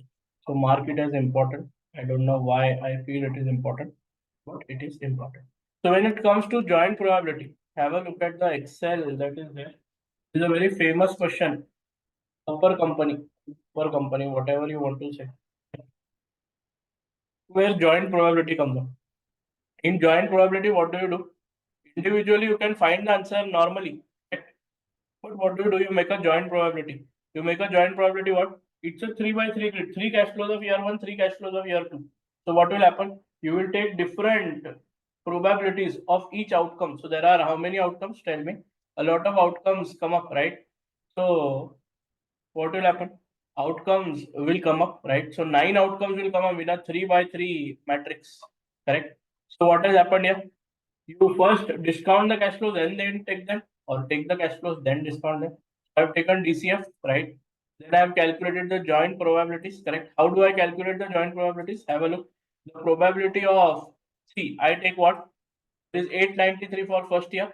Then I will take 1594 for second year. Then 893 for first year. 2391. Each cash flow with the opposite cash flow. Each cash flow. First year cash flow once, and then with the 3 different cash flows. Have a look.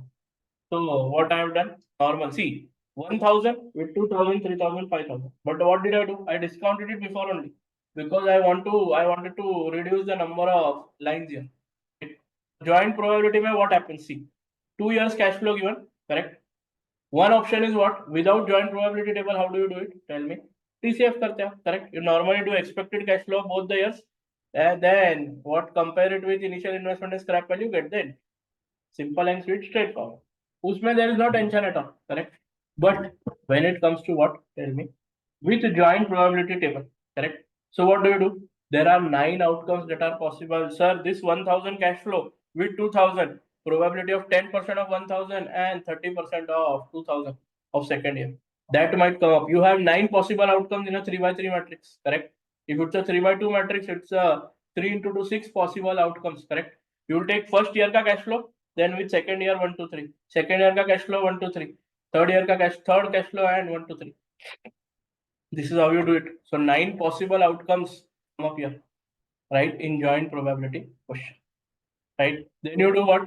Probability of year 1 cash flow into probability of year 2 cash flow means you expected joint probability. Then you take out joint probability and then multiply, take the initial investment, take these cash flows and find the NPV, correct? You find the NPV here, and NPV multiplied by the joint probability gives you expected NPV of that particular outcome. So logically you're doing what? 9 outcomes, and in each outcome, what will be the expected NPV? First, you take out NPV, NPV multiplied by the joint probability gives you expected NPV, right?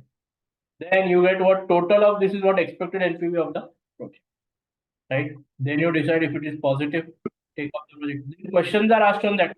Logically, questions are asked what? Sir, from this, right? Have a look. There will be certain outcomes where negative NPV will be there, positive NPV. Find out what is the probability of the negative NPV. In this case, what you will do? Take out all the negative NPVs 1, 2, and 3, correct? And you will calculate what? Probability of it. 0.03, 0.06, and 0.15. So 24% possibility that the NPV will be negative, right? How many percent? Tell me. 24%. 76% it is positive. So you will say what? 76%. If it is 50% or more positive, we accept the project. If it is 76, we accept the project. Probability wise.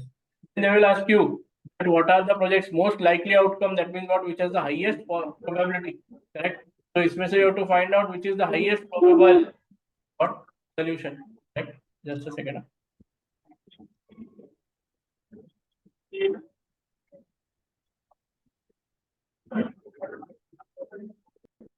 So have a look.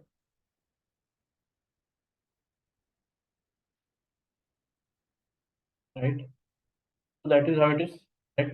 Most likely outcome is asked, or if there is something most uncommon or less probability option would be asked, or highest NPV, expected NPV is in which option? What is the probability of that option? So your highest expected NPV is in, I think, this 126, correct, or 203, sorry.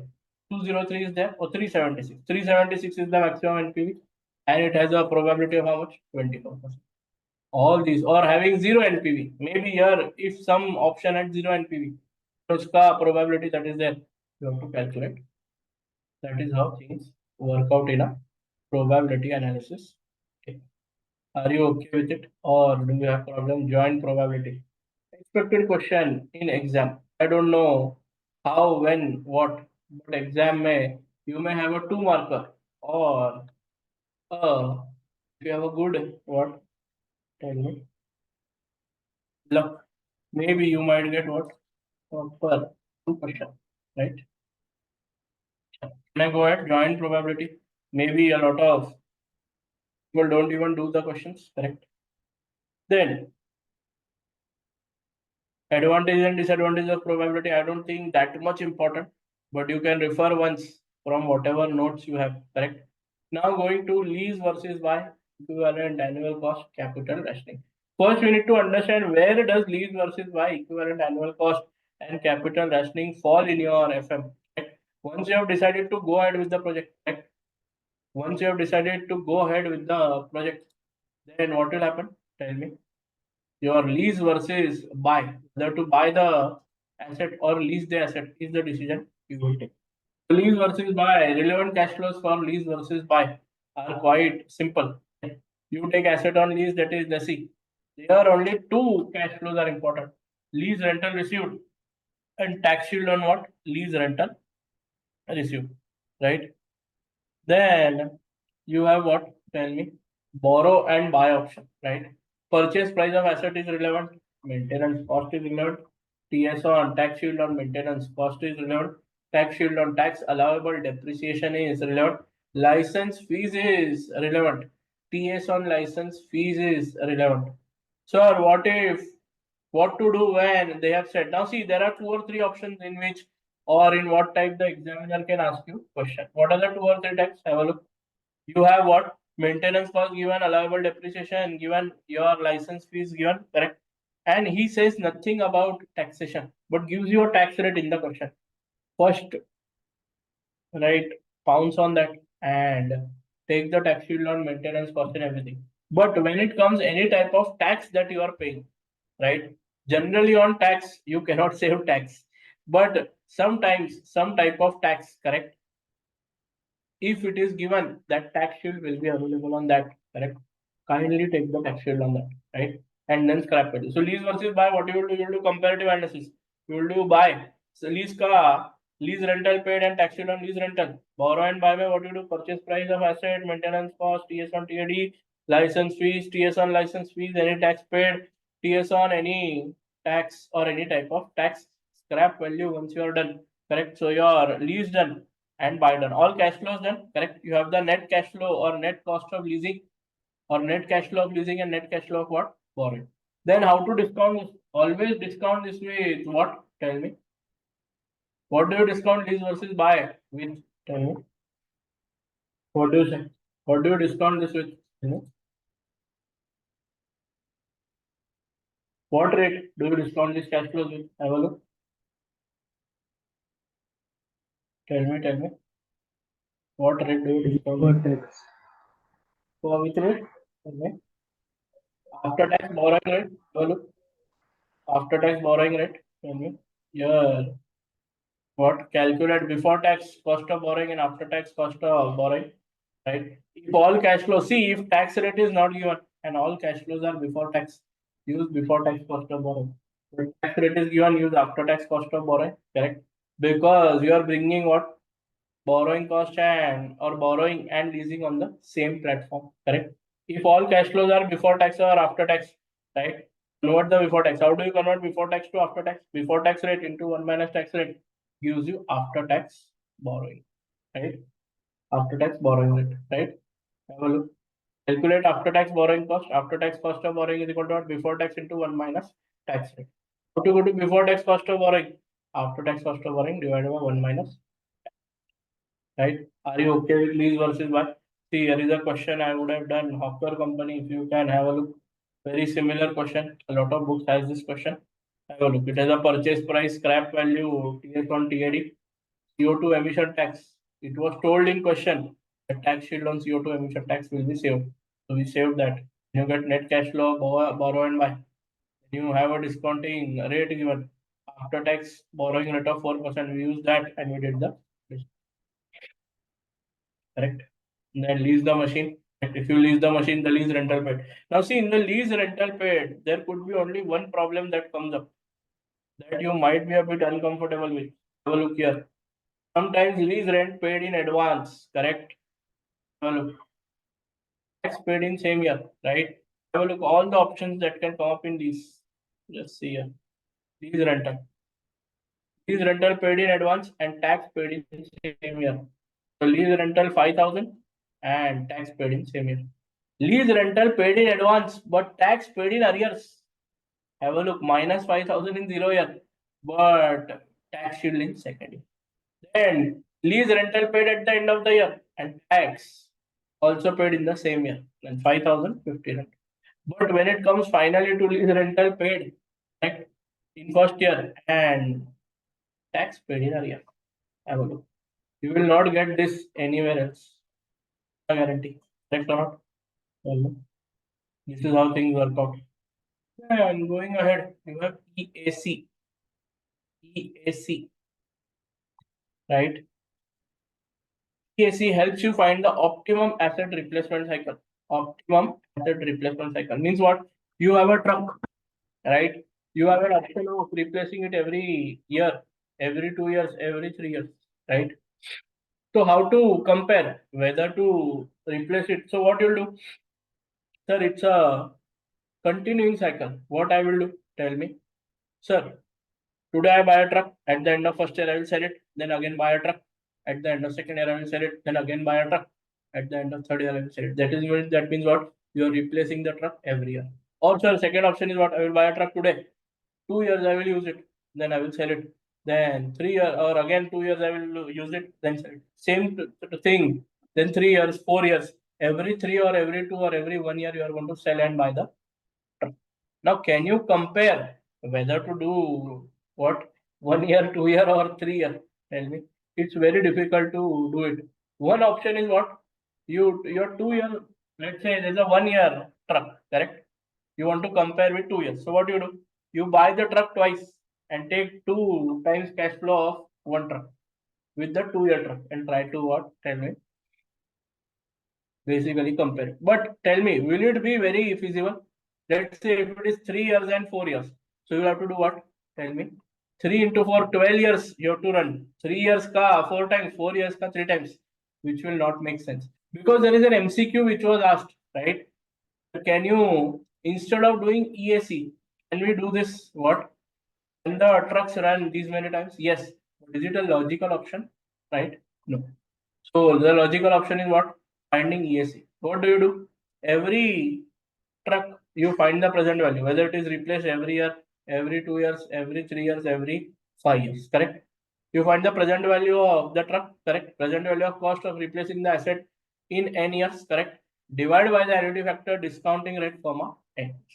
You get a EAC. The EAC or equivalent annual cost, whichever is lower, you will go ahead with that option. That is how EAC is calculated. Now the question is, what are the relevant cash flows in EAC? Same thing. Same thing that you have used here now. Where? Tell me. In buy and borrow, have a look. Buy and borrow cash flows that are there now. Here. Relevant cash flows. Same thing are going to come for EAC here. These are also for same cut copy paste I have used. Buy and borrow option में EAC में the same cash flows come up. Purchase price, maintenance cost, TS on maintenance cost, TS on allowable, depreciation, license fees, TS on license fees, any type of tax, TS on. There might be a question, expected question. If you ask me, I was the examiner, right? Sir, do a very dhasu question on what? EAC and lease versus buy, sir. What I would do? Hear me out. I would give you a lease versus buy ka question, correct? And then on that buy option, I would give you another option, or I would give you EAC of 2 years. Let's say the first option that I give you is lease 4 years and buy and borrow 4 years. So what do? Both are 4 years, discounting rate is same, you can compare both. Right? This question is done. This question may be 6 months or 8 months. I'll give you a simple question. Okay, not a very difficult question. Simple question where you are given 6 months. Then what I'll do, I'll give a 3-year replacement cycle of the borrow या buy वाला machine, correct? 3-year option, correct? I will tell you to calculate EAC of 4 years of what you have done already and compare with the 3-year EAC and tell me which is the better option. Now tell me, in lease versus buy, you discount your cash flows by borrowing rate, correct? But when it comes to what? Tell me. Your EAC, how do you discount your cash flows? Tell me. With cost of capital. Don't forget. Okay. So I would have written a note some or the other way. And in EAC, always what? Tell me. Use the, have a look. If in any question expected cash flow is used to find present value and advise about acceptability of a project, have a look here. Somewhere in EAC question, no? Had given. This Cabrera's company. Yeah. So in Cabrera's company, there was a very good question, right? When they had asked some expected cost was given, right?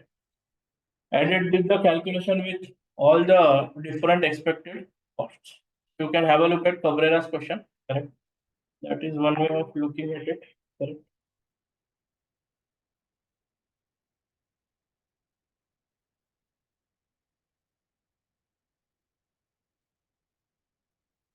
Okay. So that is that. Have a look here.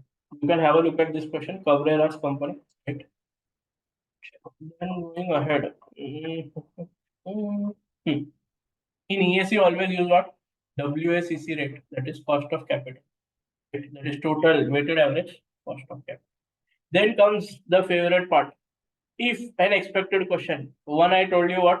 NPV will be there. Second, I'm telling you joint probability or lease versus buy and EAC. And fourth, see, no one was teaching capital rationing before, right? I only teach capital rationing in FF, correct? And the questions that have come up, we had predicted one question of capital rationing, and that came up in X, right? Calculate what? Tell me first. See, there are three types of questions that come up. I don't know whether you know this or not, right? But there are three types of questions. What are the three types of questions? Let me tell you. 194.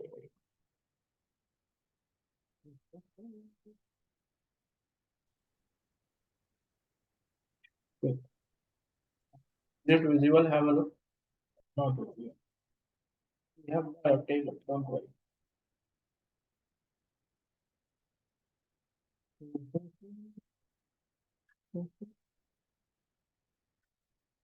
So, see, first, have a look.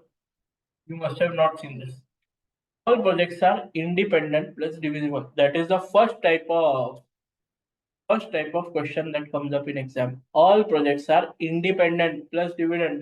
Divisible. That means what? Tell me. No two projects can be done together, right? Every project can be done individually, and every project can be broken down into small parts. Every project can be broken down into what? Small parts, correct? So that is what independent plus divisible. In this case, so you have to search in the question two words. What are the two words? What are the two words, sir? What are the two words? Two words. Tell me. Capital rationing, or it will say what? Logically, it will say what? Tell me. Okay, boss, there are 5-6 projects that can be run, but we have a problem of initial investment. The initial investment available is not enough, correct? The initial investment available is not enough, correct? In that case, then you look for in the question whether the projects are independent and divisible. Generally, projects independent, right, is assumption, and divisible is given. There is no tension. Use PI method. What do? Project NPV, initial investment. NPV divided by initial investment is your profitability index. Get the profitability index, do the ranking, right? And what? Give what? Tell me. We'll do one at a time. Correct.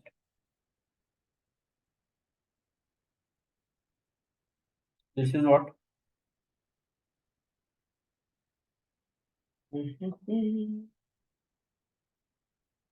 Yeah. So you do ranking, and then what you do? Allocate maximum amount to the highest ranked what project. And ranking will happen what? At the highest PI rate possible. Then have a look.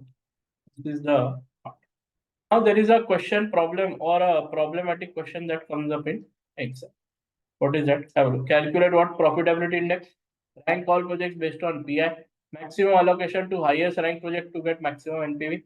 But keeping in mind capital. Obviously, can you see only 500 I have capital? Can you do 600 allocation? No, right? In the end, right? Wherever you are stuck. Now see what is happening in the question. If you see, right here, First full allocation to project 1, full 100-year done. Then 350 to project D. And then at the end, project B. Actually, you have to 500 is the initial investment that is required, but you are only doing 150 because you have only 150 remaining. How will you find the NPV of this?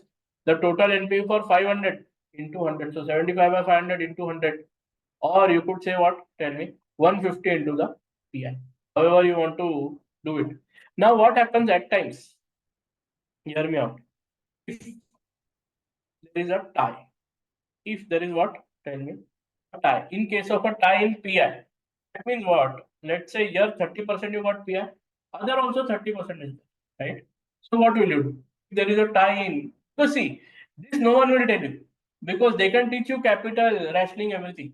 But what if tie comes up? If tie comes up, what are they saying? Have a look. If there is a tie, right? In PI or ranking, rank the option with lower initial investment is a better option. Always remember, nowhere in any book this is given. In India, you will find it here only. Correct? All our faculties are such that we have learned from experience, right? From student experience, right? Tie. No one discusses tie. And sir, so such a small component, but very important from exam point of view. Right? Have a look. Then second option. If the projects are what? Tell me. Independent, but non or not divisible. Correct. Have a look. Second option.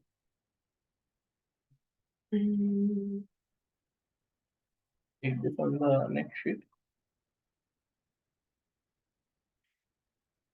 So second type of question, how is it? Have a look.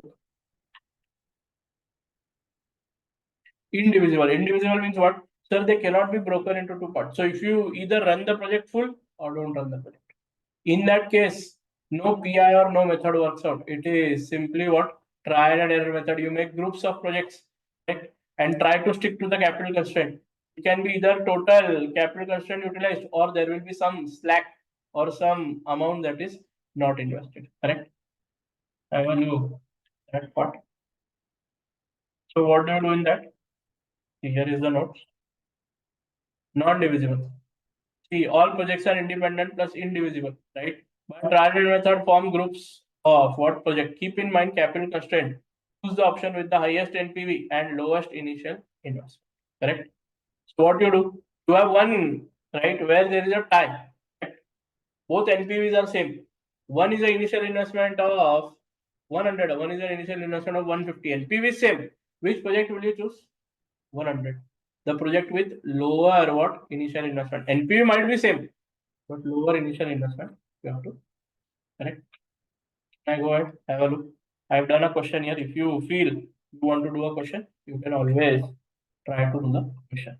Now, third type of question. Third type of question is a bit different. Mutually exclusive projects. What am I saying? Mutually exclusive projects. Have a look.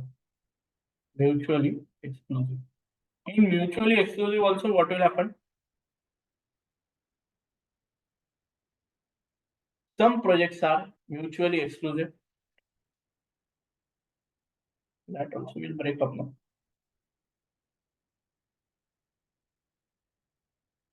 Some projects are mutually exclusive. So see, you have 5 projects. 2 are mutually exclusive. What are mutually exclusive projects? First, understand that. That means if let's say A and B are mutually exclusive, then they both cannot run together. Now see, mutually exclusive may you have what? 2 options. Some projects are mutually exclusive. All projects are independent, correct? So independent means what? They can run alone. So I have 5 projects, 2 types of classification. Mutually exclusive means they too, if A runs, B cannot run. If B runs, A cannot run. And then you have CD. CD are independent. They can run individually. Then all projects are divisible. That means they can be broken down into parts. Or all projects are indivisible. They cannot be broken down into parts. Correct? These 2 options are there. Right? And you have what? If they are, have a look. If they can be broken down into parts that are, they are divisible. Calculate PI. Do the ranking. Maximum allocation based on ranking, keeping in mind constraint and mutually exclusive project. Get the max NPV. Have a look. There is a question here for this.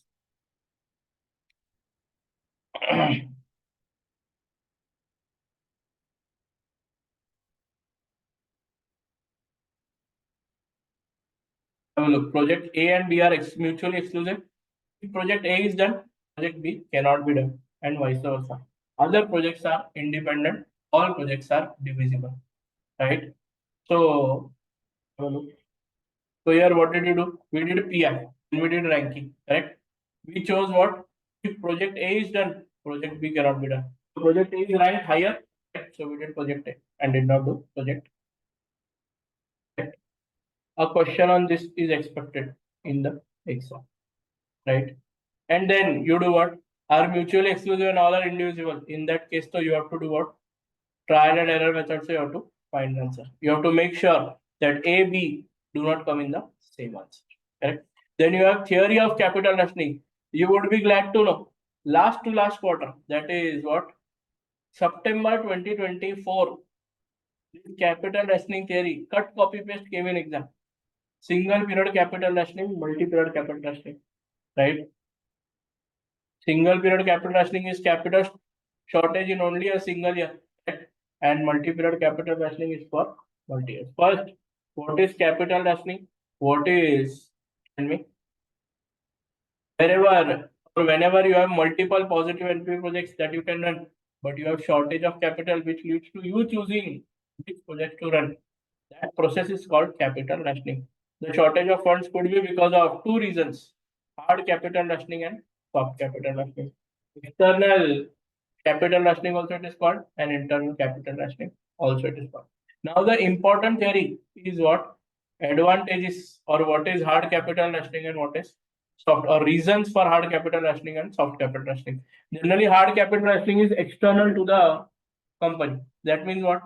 Probably you have what? Some economic downturn, or your credit rating is not that good, or you have not paid your what? Tell me. Just a second. Hard capital rationing. Wait. Here it is. The capital rationing here. Hard capital rationing and soft capital rationing. Reasons for hard capital rationing and reasons for soft capital rationing. Generally, hard capital rationing का reason क्या होता है? Tell me. Hard capital rationing is external. Economic conditions are not very good, right? Or the borrowing capacity of the company is not very high, correct? The history or payment history of the company is not very good, correct? That is the reason for hard capital rationing. Soft capital rationing is company wants competitiveness within the organization. So it does what? Capital rationing. Company does not have the required management skills to what? Show. Correct? Hence it does what? Soft capital rationing. Or let's say it says that it wants to have for lower investment. It has money, but with lowest investment, it wants to get maximum return. These are soft capital rational reasons. Reasons for soft and hard capital rationing has come up in exam and can come up in exam. We saw the EAC, same thing we talked about EAV, equivalent annual benefit. Project A has an MCQ of this type can be expected in exam. Two markers. Project A has NPV of something $18,572, right? And has a life of 3 years. Project B has NPV of $21,652 and has life of 4 years. Discounting rate for both projects is 10%. You cannot compare both the projects because life of the project is not the same. So EAB, how do you find NPV divided by the annuity factor? The discounting rate, comma years. So 3 years you got the answer. Right? Compare both of them. Wherever the benefit is higher, you choose that project. Correct? EAB ka formula is what? NPV of project divided by annuity factor, discounting percent, comma n. With this, your investment appraisal is done and dusted. Any doubt in investment appraisal regarding what? Tell me. Whatever we have done, or you feel, tell me. Excel is not visible? Not visible away? Tell me. Tell me. Are you okay? Now someone asked A, section A, correct? Now I'll tell you honestly, section A may you can do as much practice as possible from all type of sources. You use what? ACCA study of any publication book that you want. Right? More and more practice and more reading and understanding of concept can only improve your section A score. Right? So, is it okay with you? Now, can we start working capital management? So working capital management has four logical parts: basics, account receivable and account payable management, correct? Inventory management, cash and cash equivalents. These are the four parts, correct?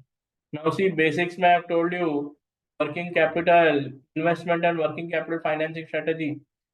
Take it from me in writing. One of the most favorite theory question an examiner asks is basics of this working capital ratio or activity ratio. Right? Oh, sorry, this working capital investment strategy and working capital financing strategy. Sorry. Most important question for section C theory has appeared in multiple attempts. I can't even tell you how many attempts working capital investment and financing strategy has been asked. Right? Have a look. Makes sense. Then comes the part of what? Introduction. In that you have basic components of working capital management, account receivable, right? And then in the components of working capital management, you discuss what? Sir, what if account receivables are very high? Very high means you are doing good sale, but are you giving very high credit period to people? Tell me. Yes. May not be a very good thing because people may not pay the money back. Correct? If you keep it very low, means you are giving very low credit period and you may not be able to what compete with other suppliers. Inventory, if you keep very high, you are holding a lot of what? Tell me. Working capital you are keeping invested into the inventory. Correct? Or if you are keeping it low, then you may lose special orders or there might be a one-time big order which you may lose if you don't have a very high level of inventory. Account payable, if you keep very high, that means you're not paying your account payable on time. It may lead to what? Cash sales, and it may lead to what? Stoppage of credit, correct? And it may lead to loss of goodwill, correct? If you keep your account payable very low, that means if you are paying your payables quickly, that means working capital will not be available with you because you are paying them quickly, correct? And last but not least, cash. If you keep very high cash balance, right, then you are losing out opportunity of investing it somewhere. Right? If you keep very low cash balance, then you may not be able to use one-off discount option. Correct? Then OD, if you keep very high, that means you have to pay a lot of interest. That will lead to loss. Correct? OD, if you are keeping it very low, correct, that means you are not doing your business properly. Correct? Flow of your business is not correct.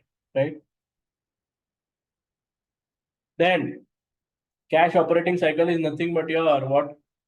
Account receivable period, right? Plus inventory holding period minus your account payable period, right? Gives you the cash operating cycle, right? Or working capital cycle of 15 days or whatever, right? That gives you. So difference between what? Inventory holding plus account receivable minus account payable gives you cash operating cycle. Have a look. And how to find the inventory holding period, account receivable period, and account payable period? The formula is very simple. Account receivable balance divided by credit sales into 365 or 52 or 12 months, whatever is given in exam. Now see, you have all done in days, correct? The examiner throws a googly. He will give you what? Calculate in weeks, calculate in months. Don't get what? Into that comfort zone that every time question will come in what? Tell me. Days only. Weeks and months also question can come up. So account receivable period is what? Account receivable balance divided by credit sales into 365 into or 52 or 12 months, depending on what is asked in question. Inventory holding period is nothing but inventory and divided by cost of goods sold or cost of sales into 365 or 52 or 12. Whatever is given in the exam. Account payable period is account payable divided by credit purchase. But in most of the question, credit purchases are not given. So you will take either COGS or cost of sales into 365 52 or 12 months. Keep this in mind. It is credit purchase, correct? Not COGS or COS, correct? And tell me, is this what? These balances. Actually, I have given account receivable balance or account payable balance. But actually, no. Two type of questions are asked. If given account receivable average balance and account receivable closing balance, correct? What would you use? account receivable average balance or account receivable closing balance? What is the preferable option? Tell me. In a question, if both given, what would be your preferable way?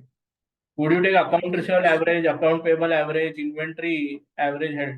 Or would you take account receivable closing balance, inventory held at the end, or account payable held at the end, or account payable balance at the end? If both the things are given, what preference will you give? Average. Average. Always remember, you'll give preference to what? Average. There are a lot of questions in a lot of study text and exam kits which help you gauge this, correct? So whenever both are given, what is the first preference? In that also, two types of questions are asked. What are the two types of questions that are asked? Right? That sometimes it is given what? Comparison between 2 years. 1 year, 2 years. Correct? Comparison between 2 years is given, right? In that case, you have to take closing balance. In that case, you have to take closing balance and find the answers. But if only single year given and opening and closing given, then you can convert the opening and closing divided by 2. Correct? And get the average balance. Have a look. Generally, in working capital ratios, the average balance is numerator is preferred. For question, average balance is given and closing balance is given, you would prefer average balance for working capital ratio calculation. But if 2 year comparison of working capital ratio is to be done, you would prefer each year's closing balance, right? If you want to calculate average balance, opening plus closing by 2 would be done.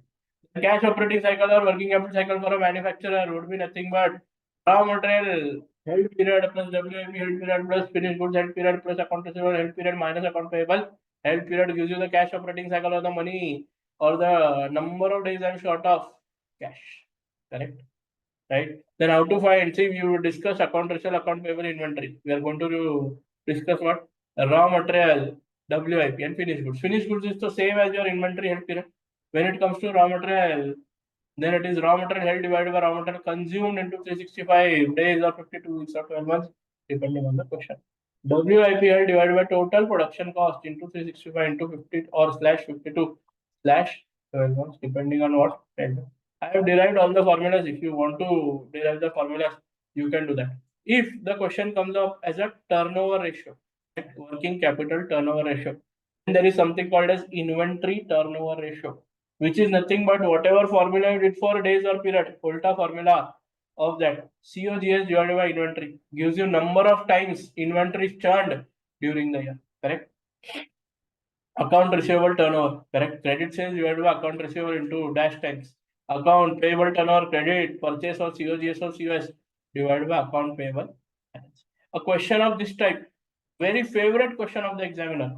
He will give you inventory turnover, he will give you account receivable turnover, he will give you account payable turnover. Correct? And he will tell you to calculate cash operating cycle. Very favorite question. Has come up so many times in exam. You cannot even imagine. Right?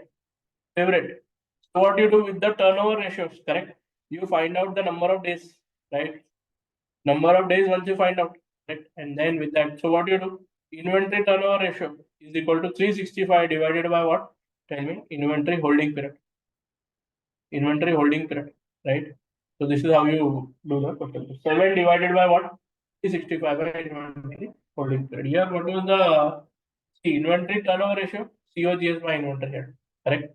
You have what turnover ka, okay, and you have 7 times 365 divided by 7 is nothing but the other formula. That is all. This type of question very normal in exam. Working capital turnover ratios you can have a look. I have not seen those coming in the exam. Liquidity ratios very important, have appeared in exam. Don't know how they will be asked, but there are some or the other where a knowledge of this is required. Current ratio is nothing but current asset divided by current liabilities. Quick ratio is nothing but current asset minus inventory divided by current. Correct? Generally, a ratio of 1 and above is preferred, but it may differ from industry to industry. Never can you see current ratio 1 is very good, sir, for all the companies. It depends from company to company. Quick ratio, current asset minus the inventory, right? Generally, it is slow moving inventory, but here they take inventory that is there, but it may differ from industry to industry. And you have what? Cash operating cycle. If you have a positive cash operating, that means what? Your inventory and account receivable is higher than your account payable. In that case, there is a shortage of cash, and that means receipts are slower and payments are faster. Positive cash operating cycle means finance required for cash operating period. Inventory or there is a negative, tell me, cash operating cycle. What is more preferable for a company to go into a business which has a positive cash operating cycle or a negative? When I say negative means what? Your accounts receivable and inventory period is lesser and your account payable is more. Correct? Tell me. DMart. You directly pay the money, but what happens with your money? Tell me.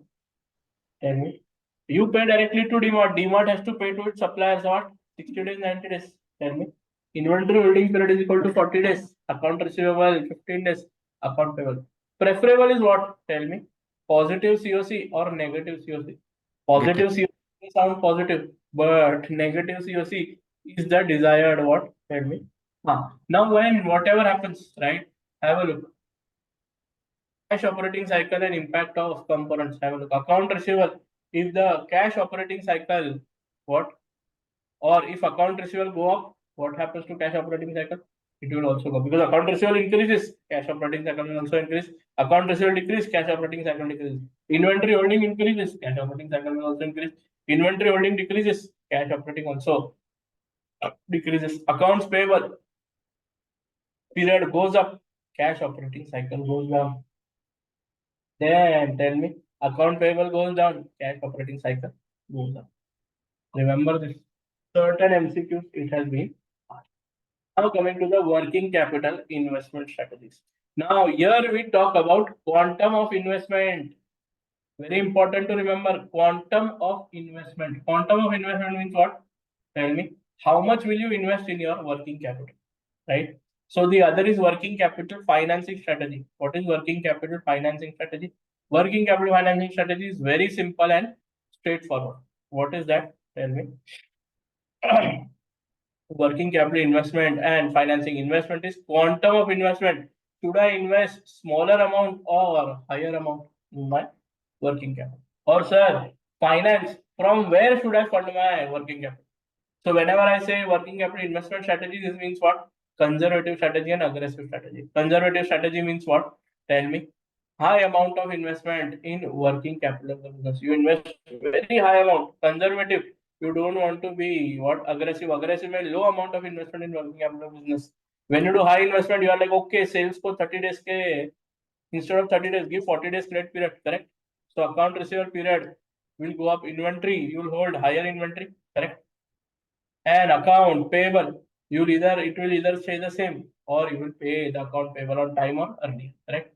That means cash operating cycle generally will go up. Working capital cycle generally, cash operating cycle is only working capital cycle, it will go up. Liquidity, current ratio, quick ratio. Current assets will go up, right? The current ratio will go up, quick ratio will also go up, correct? And current assets, because of what? Current assets going up. Interest cost of short-term loan, correct? Now see, short-term you will borrow overdraft. By overdraft only you will fund your what? Capital or your working capital, correct? In that case, what will happen? Sir, a lot of borrowing is done. So your short-term loan, the interest will be high. Profit, interest is higher, profit will be lower. Risk, sir, profit lower, risk lower, right?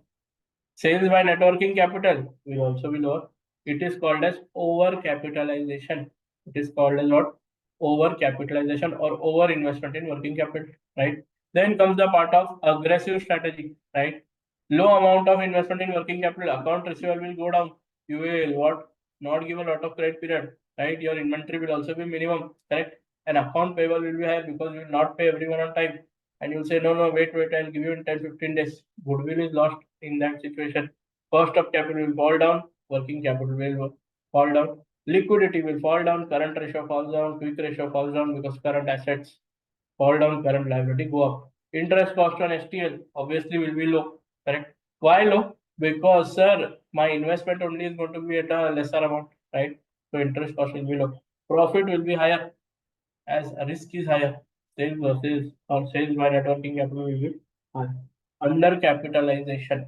The problem is that under capitalization. Correct? Have a look. I'll give an example how it falls and goes up. Correct? Sales versus net working capital. Right? It gives you basically what amount of net investment in working capital. Right? Sales by net working capital. Then come to the part of over trading. A section C question on over trading, if it has to come from working capital management. Last quarter, December 2024, right? Over trading, similar question had come up in exam. Similar question had come up in exam. So mark this as important. Generally, examiner repeats the question this quarter, next quarter. This quarter, next quarter, generally examiner repeats the question, right? So over trading or under capitalization. What is over trading? It has a flavor of what? Under capitalization, or I can say what? Not conservative, but what? Tell me what is the other strategy? Have a look. Conservative and aggressive strategy. So working capital investment, two strategies. In that aggressive over trading, you are doing aggressive, but you want to do all the activities of conservative. Have a look, right? You do what? You give more credit period with lesser working capital. You try to give more credit period. Hence, there is a rapid rise in sales. So whenever over trading question is to be done, correct? How will you solve the question over trading? There is a very famous question called Gorva company question. Similar question have come up in exam. So there are 4 symptoms of over trading. Rapid rise in sales, right? Plus GP ratio or NP ratio will go down. Sales will go up, but gross profit ratio or net profit ratio will go down. Because, sir, why they will go down or go up? Correct? Why they will go up or go down? So it will go down because expenses will also go up. Correct? Rapid rise in sales, but GP ratio fall, NP ratio fall. Coupled with GP and NP ratio fall. If this is fulfilled, first, what? Tell me. First symptom of over trading is fulfilled. Now what you will do? Generally, you go in exam, you will put up sales one below the. So they'll do 2 years ka working they'll give you, and they'll ask you whether the company is over trading or not. So what you do? You keep sales one or one side by side, right? Both are side by side, correct? Find the increase, correct? And then find out what is the increase in sales, right? So it is what? Increase in sales divided by last year's sale, correct? You get the gross profit, right? See how much is gross profit falling. See how much is net profit falling. You can see as, so a theory sort of question with practical. So you'll do all this and you'll write here as seen above, there is a rapid increase in sales, which is coupled by fall in what? Gross profit and net profit ratio. It fulfills one of the condition of over trading.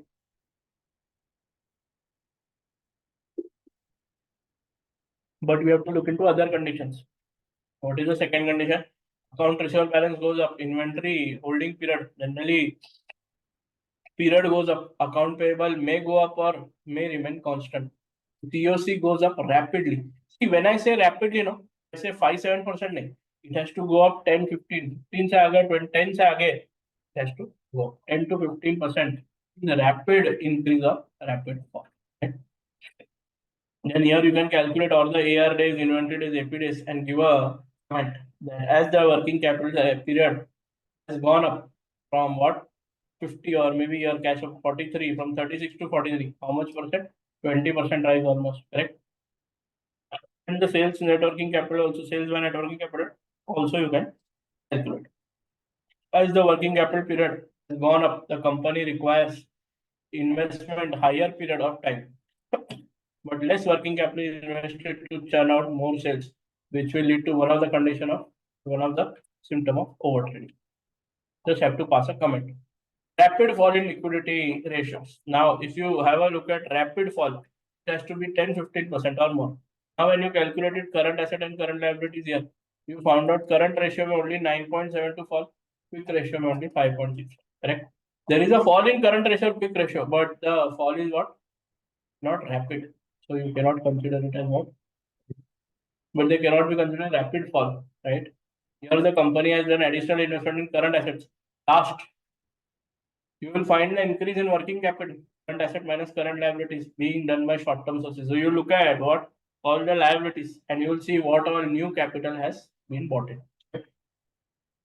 Have a look. Conclusion. As per the above stated condition and calculation, almost all the condition of over trading is fulfilled. Other than what? Here 4,600 was added, and it was done by what short-term sources. That is nothing but your OD, right? Hence, as per the above stated conditions and calculation, almost all the conditions of water trading is fulfilled other than the rapid fall in liquidity ratios. Hence, we would like to say that there is a fall in liquidity ratios, but not a rapid fall. Hence, we can say company may not be overtrading, but is on the verge of overtrading, and the management needs to take care of the same. Correct? Have a look. Make sense? Mhm. This, I think, the first chapter. I would have done working capital finance. Have a look. Working capital financing strategy, right? In working capital financing strategy, whenever you're writing a working capital financing or funding strategy question, always define first the three components that are there, or four components, right? You have non-current assets in which you fund money, correct? There are current assets, right? In current assets, two types of assets are there: fluctuating and what? Tell me. Permanent current asset. What are fluctuating current asset? Account receivable, account payable. That are what? Tell me. Changing throughout the year. And then there is a permanent current asset. What are these permanent current assets? Tell me. These assets are permanently held by company in business. Example: buffer inventory, minimum cash level. Correct. Current asset, which has a life of less than what? 12 months. Non-current assets, generally more than 1 year. You have to write all these, correct? And then go to what? Tell me. Part of working capital financing strategy. There are three strategies here: aggressive, conservative, and moderate strategy. What is aggressive strategy? Tell me. See, when we go to what? Tell me. Financing, that means from where the money will come. Instead of where, it is asking you, will the money come from short term or long term? See, whenever you take short term source of finance, generally it is more risky than long term source of finance, right?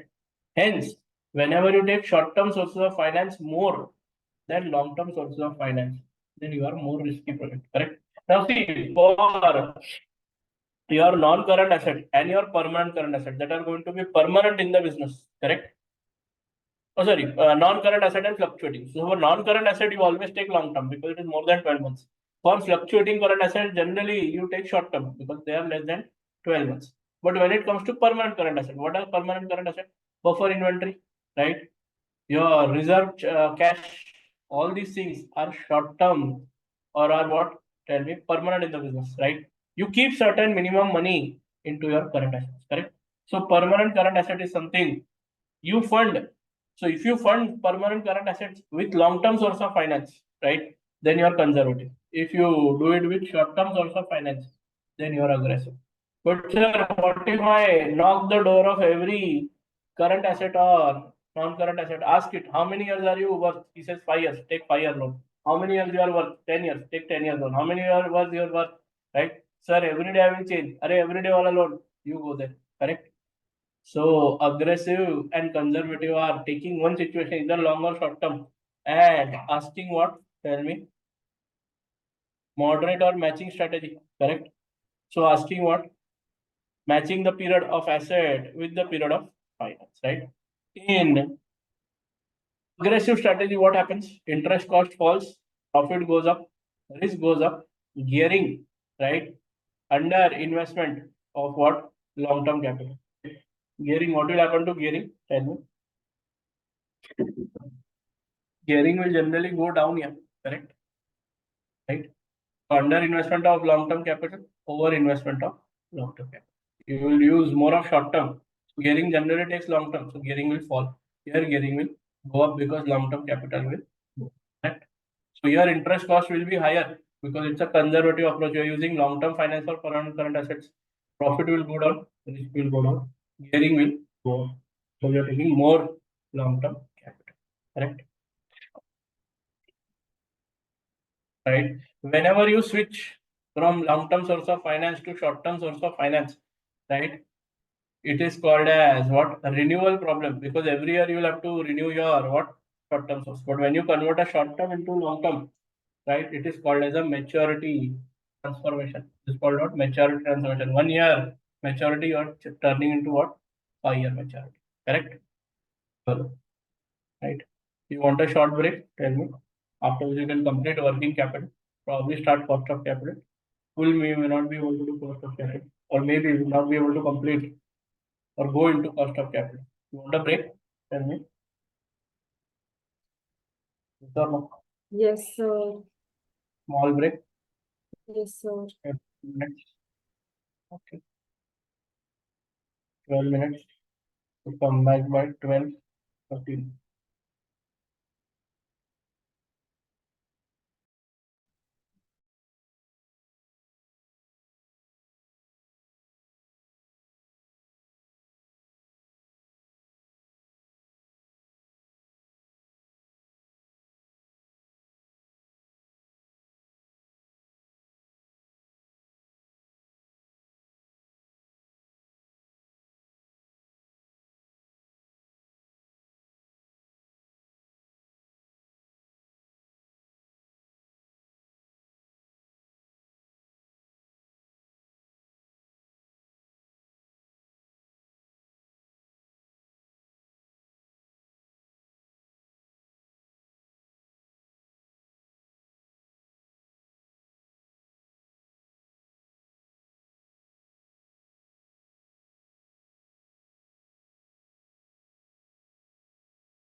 चलो, quickly come back. Can you start? Working capital management. Quickly, can you start?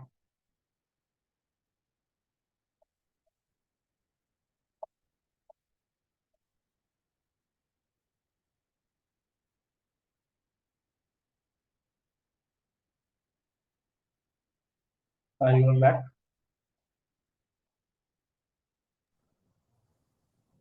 Yes, sir.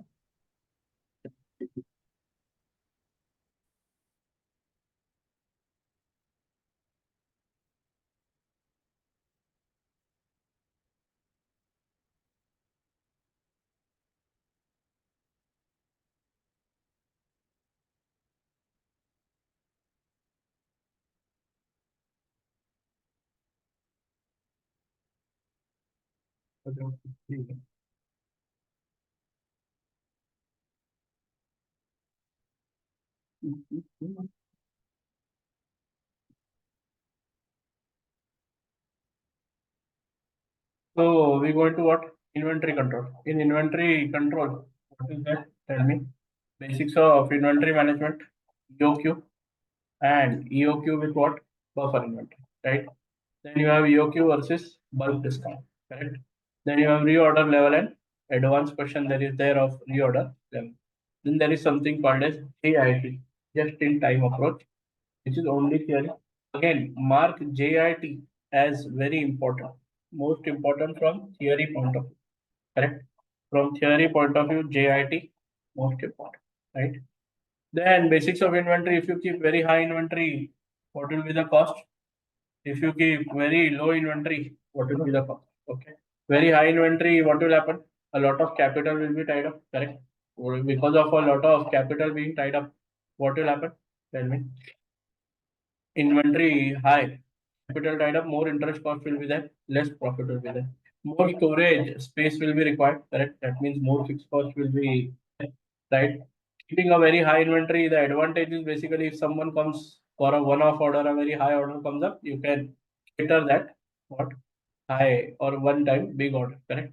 But if you keep a very low inventory, advantage of that is what? Tell me. Lesser cost, lesser storage space, all that stuff, right? Very high inventory cost may lead to what? Tell me. Or very high inventory levels may lead to more cost. Low inventory generally low cost, but you may lose what one-time order that comes up and all those things. And total inventory cost has three things: purchase price of the inventory, ordering cost of inventory, and holding cost of inventory. Okay. Ordering and holding cost may you have admin cost, transportation cost in ordering. Right? Holding cost of inventory may you have storage cost and other related cost, interest cost on investment, or opportunity cost. That is inventory management cost. Right? Company A has an annual requirement. You can see how total and annual inventory cost is totally calculated. You have purchase price of inventory, how will you calculate? The formula is annual demand into purchase price per unit, correct? Then you have annual ordering cost of inventory, correct? Number of orders into COP, correct? Cost of ordering per order. So it will be what? Annual demand divided by what? Reorder quantity, right? Then number of orders, or how will you find? Tell me number of orders into COPO or annual demand, or number of orders, how will you find? Your annual demand divided by the reorder quantity. Then you have annual holding cost of inventory. How will you find the annual holding cost of inventory? Average inventory into holding cost per unit per annum. Average inventory will be ROQ plus 0 by it. The annual purchase cost is what? 240,000 into $10. That is 240,000. That question may be a right. Then you have annual ordering cost, okay, annual holding cost, okay, right. Then total inventory cost you have calculated. Probably if ROQ changes, right? What happens to EOQ? Now, first we have not even calculated EOQ as of now, right? What happens to the ordering cost and holding cost if ROQ goes up, that is reorder quantity goes up? Now see here, reorder quantity do you have? Tell me. In both the formulas, ROQ is there. Tell me. Yes, here reorder quantity is there, here reorder quantity is there. Right? A reorder quantity or EOQ is that reorder quantity at which, tell me, what happens? EOQ is that reorder quantity. Is every reorder quantity EOQ? Every EOQ can be a reorder quantity. Correct? So that is how it is. So have a look here. ROQ, if it goes up, that means every time the amount you are ordering, if it goes up, then annual ordering cost will go down because less number of orders will be required. But annual holding cost will what? Go up. ROQ goes down, correct? Right? Annual ordering cost will go up and annual holding cost will go down. In order to minimize cost, we need to change ROQ such that AOC and AHC is minimized. That is annual ordering cost and annual holding cost. So EOQ is that reorder quantity at which annual ordering cost and annual holding cost minimized. Correct? So inventory management costs are minimized. EOQ is equal to what? Square root of 2 into annual demand into cost of ordering per order divided by holding cost per unit per annum. Correct? The EOQ that is there, right? So you can find the EOQ, right? And according to that, again calculate annual ordering cost and annual holding cost. Correct? Have a look. But what if there is buffer inventory? If buffer inventory is there, there will be no change in annual purchase cost, no change in annual ordering cost because it is assumed that your buffer inventory is already ordered and with you in the what inventory. There is assumption that buffer inventory is already in stock and you don't need to order it and it will be in stock till the end. Hence, what is it? Tell me. Annual demand also will not include buffer inventory. Correct? Hence, your annual demand will also not include buffer inventory, right? Then you have what? EOQ calculation you can do. EOQ with buffer inventory also, right? Buffer inventory does not have any impact on EOQ. EOQ does not consider buffer, right? Monthly demand, okay. Generally, your monthly demand is given which you have to convert to annual demand. Interest cost will be part of holding cost in calculation of EOQ only for section A and B type question because there are a lot of questions asked here, correct? So for A and B, your holding cost will be part of interest cost. But when it comes to section C type question, it should be shown as finance cost. And EOQ calculation also, right? A and B may section A and B, you have to include interest cost in what? Tell me, holding cost. But when it comes to section C question, where it is what EOQ versus bulk purchase and all that, you have to do what? Tell me. This part of section C type may you have to show interest cost as different and don't consider it in reorder level. Look, reorder level. What is reorder level? Tell me. The maximum time required for what? Tell me. Order or maximum time required for delivery into how much is the maximum consumption of that what? Tell me. Raw material, correct? So at no point at what number of units will you have to reorder? That means you know this is the maximum 4 weeks it will take for your order to come correct? Or to come in, correct? And every week you require 100 units. So when 400 units hit, you have to reorder or else what will happen? the production will stop because your what? Tell me. Raw material will get over. So reorder level is max consumption per period into max lead time. Right? Now ROL reorder plus buffer inventory is what? Sir, 500 is what is your? Tell me. Inventory. That is the reorder level. Sir, 100 units worth of inventory is to be or 150 is to be kept. So 650. Whenever it hits 650, you have to reorder because what? Sir? See, 125 into 4. 500 is what is required for next 4 months. And I want to keep always a buffer inventory of how much? Can be 150 units. So 500 plus 150, 650 units will be your ROI with buffer inventory. Correct? Then your continuous what inventory? There are two types. Or have a look. Inventory control, ROQ. How much to order and when you have to hit what ROI. Correct? Every time how much you have to order is ROQ. Right? When you have to order, correct, is ROI. Correct? Then in inventory management system, there are two types of inventory management system: continuous inventory management system and periodic review inventory management system. In continuous, तो what you will look every time, sir 650 हुआ क्या, 650 हुआ क्या, 650 हुआ क्या. If 650 done, ROL plus what? Tell me. You do that and go ahead, right? But if 650 is not done, correct? Then what to do? Periodic review system, correct? Company A uses a periodic review system. What do? Tell me. You wait here and try to plan ahead of not only. So do you check your inventory every day? No. You check your inventory once in 4 weeks, correct? So what do? You not only order for the 4 weeks, plus after that, how much reorder or how much time will it take for the order to come? So generally, the formula that comes out is something like this. Inventory required at periodic review is periodic review time plus lead time into maximum consumption per week, right? Plus the buffer inventory, right? And minus whatever you have on that date in your hand. At the end, minus 250 is nothing but what you have in your hand. Not a question that I've seen too much, but I think similar type of question can appear in X.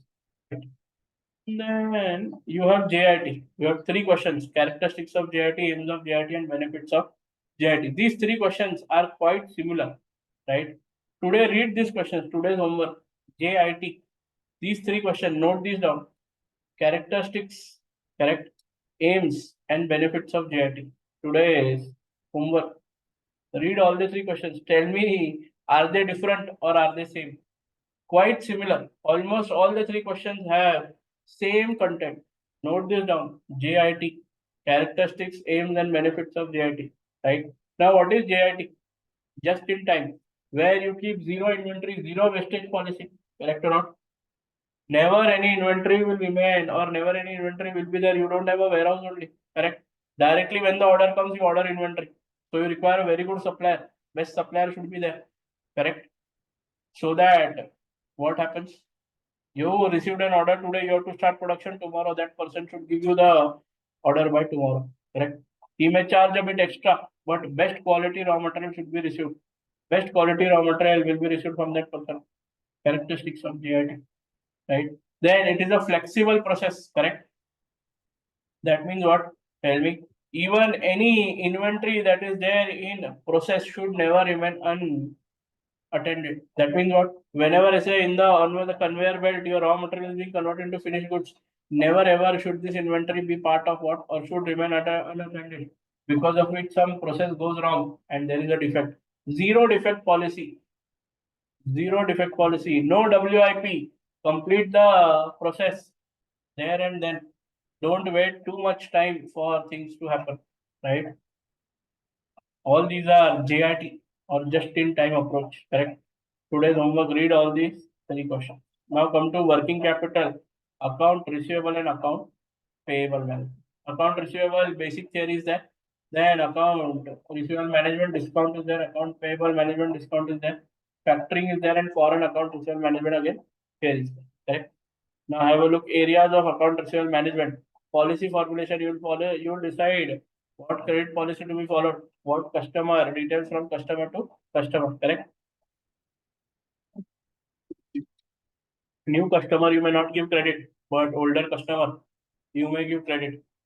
credit analysis of customer, you will continuously assess credit worthiness of the customer with bank references, trade references, so that you will understand if some customer is not able to pay the amount and is on the verge of bankruptcy, don't give him further credit. Correct. Then monitoring account receivable. Correct. Credit controls. Right. Always monitor your account receivable. 30, 60, 90 days, whatever credit period you have given. On those credit period days, call the account receivable and get your money. Credit control, credit limit, that is their amount of credit to be given and length of time allowed as credit period. Correct. Amount of credit to be given and length of time allowed as credit. How much amount to give and how much time should be given. Follow up and collection always, right? You have to do follow up and collect. If you are not able to pay, then you can go to what? Court and ask for your money. Then you have what? Account receivable. How do you calculate account receivable balance? You have your credit period, account receivable period formula. Using that formula, right? Instead of what? Account days, account receivable days, you are going to use the formula and try to find out account receivable balance. So how do you do that? Account receivable balance is equal to credit sale into account receivable period divided by 365.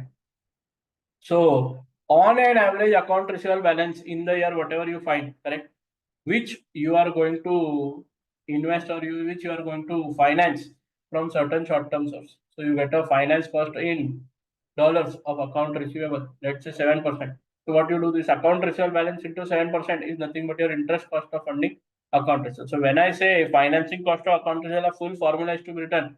It is written as what? Account receivable balance into short-term finance percentage per annum, or it could be, if I open up this account receivable formula, it will be credit sales into account receivable period by 365, 52, 12, whatever is the account receivable period worth into short-term finance percentage per annum. Now, discount given to account receivable. When 100% of the customers are ready to accept the discount, right, you use the formula method, correct?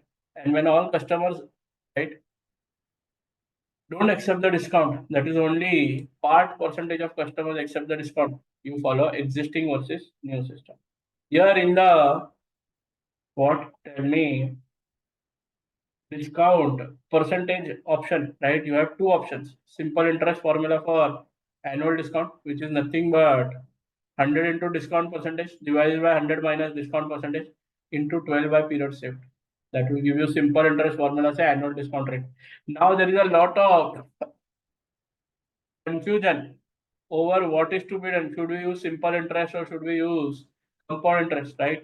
In the study of also, the examiner has been very dicey about it, correct? But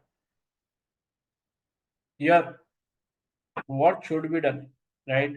First is, if nothing is given, correct, use simple interest, is what I've understood, right? Earlier the assumption was different. Now the assumption is different, right? Correct. That is how things are working out. So if nothing is given, what you will do? Simple interest formula, right? Or else compound interest formula is so very simple. 1 plus what? 100 or 1 plus discount amount divided by net invoice after discount, or 100 minus discount in dollars, correct? Multiplied by or raised to 12 divided by period saved. Generally it is 12 divided by period saved. It is month, correct? 12 months divided by number of months saved, right? Now what is months saved? That is also a question. So how does this question work out, right? Have a look. Company has offered a 2% discount to its customer and they pay in 1 month, right? 1 month time, 2% discount to its customer if it pay within 1 month time instead of the original account receivable period of 3 months, correct? So now instead of 3 months, you are receiving your money in 1 month. So how much is the period saved? 2 months, correct? So whenever you're doing simple interest method, you will do what? Your discount is at 2% over an invoice of $100. So 2 divided by 98 into what? Tell me. Into 2 divided by 98 gives you 2.04%. Right? Into 100 gives you 2.04%. Right? And then with this 2.04% is for a 2-month period. How much for a 12-month period? So 2.04 into 12 divided by 2, somewhere around 12 or something, 12% or something will come out, 12.24. But when it comes to compound interest, how will you calculate in compound interest? Have a look. So 2%, 2.04% is for 2 months. How much for 12 months? So it will be 1.0204. 1 plus the discount divided by amount after discount. raised to 12 by n. Here you do what? Multiply by 12 by n. N is what? Number of months, 12 by 2. So raised to 6 gives you 12.88 and here it gives you 10.2. Have a look. Wherever, so see what you have to do. Once you got the cost of discount, compare this with the cost of borrowing, right? So if you give discount, instead of that, you have borrowed it from outside, right? So effective annual rate we are calculating. So if the cost of borrowing is greater than cost of discounting, hence discounting is preferred. Because what? Tell me, borrowing from outside is more what? Expensive, and cost of discounting is cheaper. Right?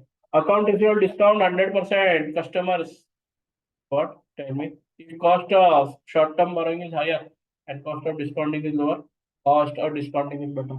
Cost of short-term borrowing less than cost of discounting, don't offer discount. Account receivable further analysis, have a look. You can have a look at this. So what I have done here, there are certain what 30%, 40%, 30%. How do they work out? How to calculate finance cost for them? I have told you that. And then existing versus new system. How does existing versus new system work? Right? I don't know how you have been taught this, but this existing versus new system is what I use or I tell students to use while calculating what account receivable balance. Right? So have a look. Existing versus new system. How does it work out? You have existing system may see what you will be given right now 120 days or let's say account receivable balance will be given, correct, and account receivable or account receivable days will be given, right, and they will say that you give discount to what the account receivable, right, and tell them to what, tell me, do this. So existing system में finance cost of account receivable you will find out as per existing system, correct. Then they will say instead of 90 days on an average we will reduce certain what receivable का 30 days, 60 days, 90 days, like that we will reduce, correct. So accordingly you will calculate the finance cost of account receivable in the new system, correct. You have a discount cost that is there, right, and any other cost, any savings that comes up. Now there is a very good question here, right. This Dusty company is nothing but your EOQ wala question. You can have a look at Dusty company. Very good question, right? Candy company also finance cost of account receivable early discount. Have a look.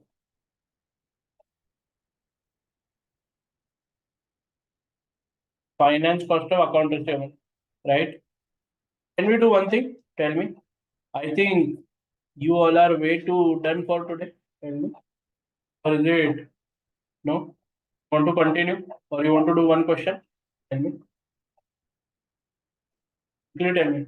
25 minutes left. Do you want me to do one question? Or go ahead with the revision. Complete this. Tell me. Quickly. Customer is always right. Tell me what you want to do. You want me to do one question? Question would be better. Question? One question of this. Tell me. What is this question? Let's at least, we have the answer ready. Let's at least discuss the question. I'll take the question. Right.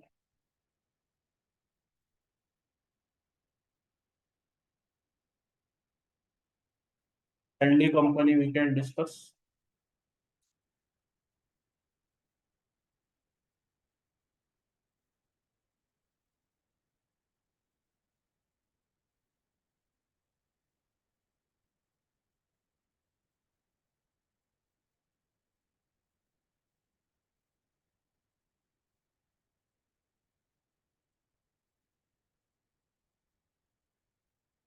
Have a look at Candy company question that relates to what?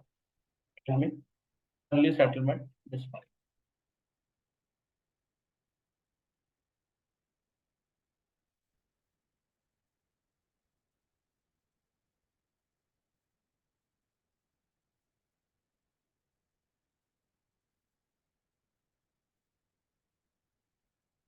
Okay, we'll do the revision also. Have a look. So how do you do this question? Candy company. Early settlement discount. Have a look. Candy company has total sales of how much? 45 million, right? But and all of Candy company's customers are equal in terms of sales. Although Candy company's credit terms require payment on 30 days, only 60% of its customers pay on time. The remaining 40% pay within 40 days. Correct? Have a look. Make sense? Tell me. Yes. Candy company is considering the introduction. So see, first. So what did we do? Out of the 45 million, correct? 60% within 30 days, right? Into 7. Remaining 40% pay within 40 by 360. Here, what they have said, consider days as 360. Keep in mind, lot of questions will not give anything. How many days to consider? In that case, you have to consider 365 days, correct? Now, what is Candy Company considering? Candy Company is considering the introduction of an early settlement discount of 0.5% of payment within 10 days, right? It expects that 50% of its customers will take advantage of the offer and pay in 10 days. 20% of the customers still pay to terms, and there will be 50% who will continue to pay on an average on 40 days. Candy Company finances in the short term at a cost of 7% per year, right? So have a look. 7% per year cost. I hope the Excel sheet is visible. Tell me. Yes, sir.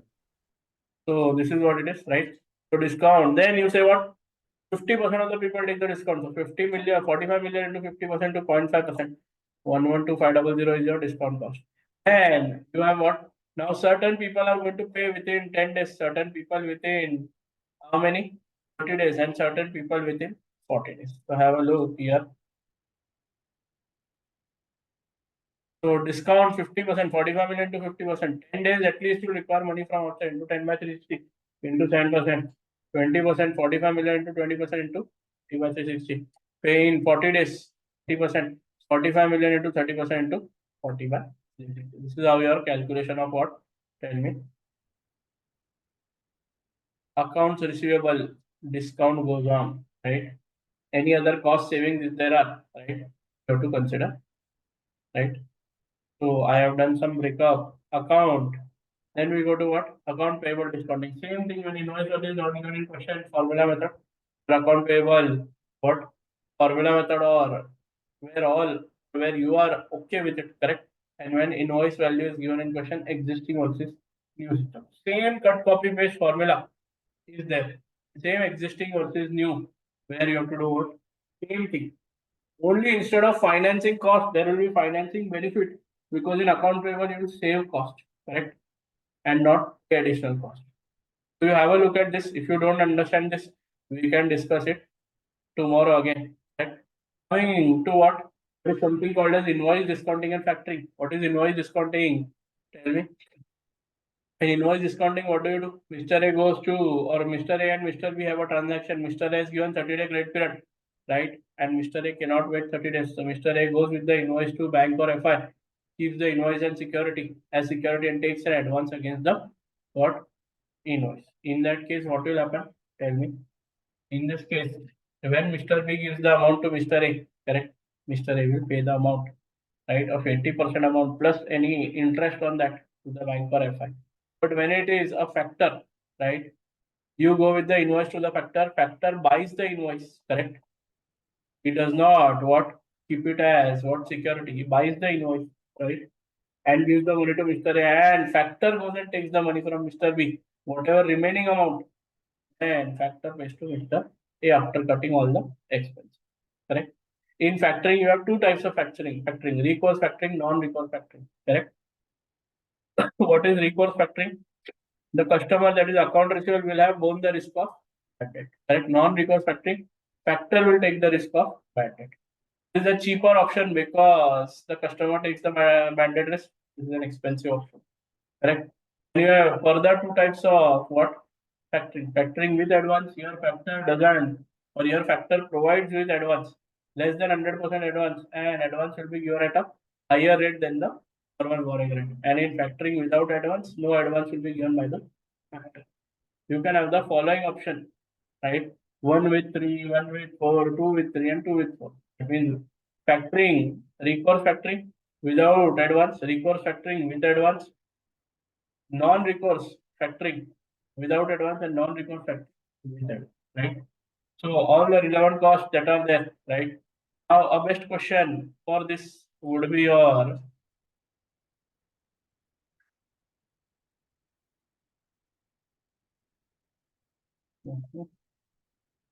Oscar company question is a very good question, right? Today, if you have time, you can Google Oscar company ACCA question, ACCA FM question, right? You will get the question. Very good question, right?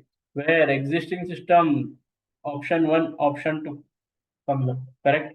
You can have a look where comparative analysis is done, right? Where sometimes factoring gives you, so see, this is recourse plus without advance. This is non-recourse with advance. So both types are asked, correct?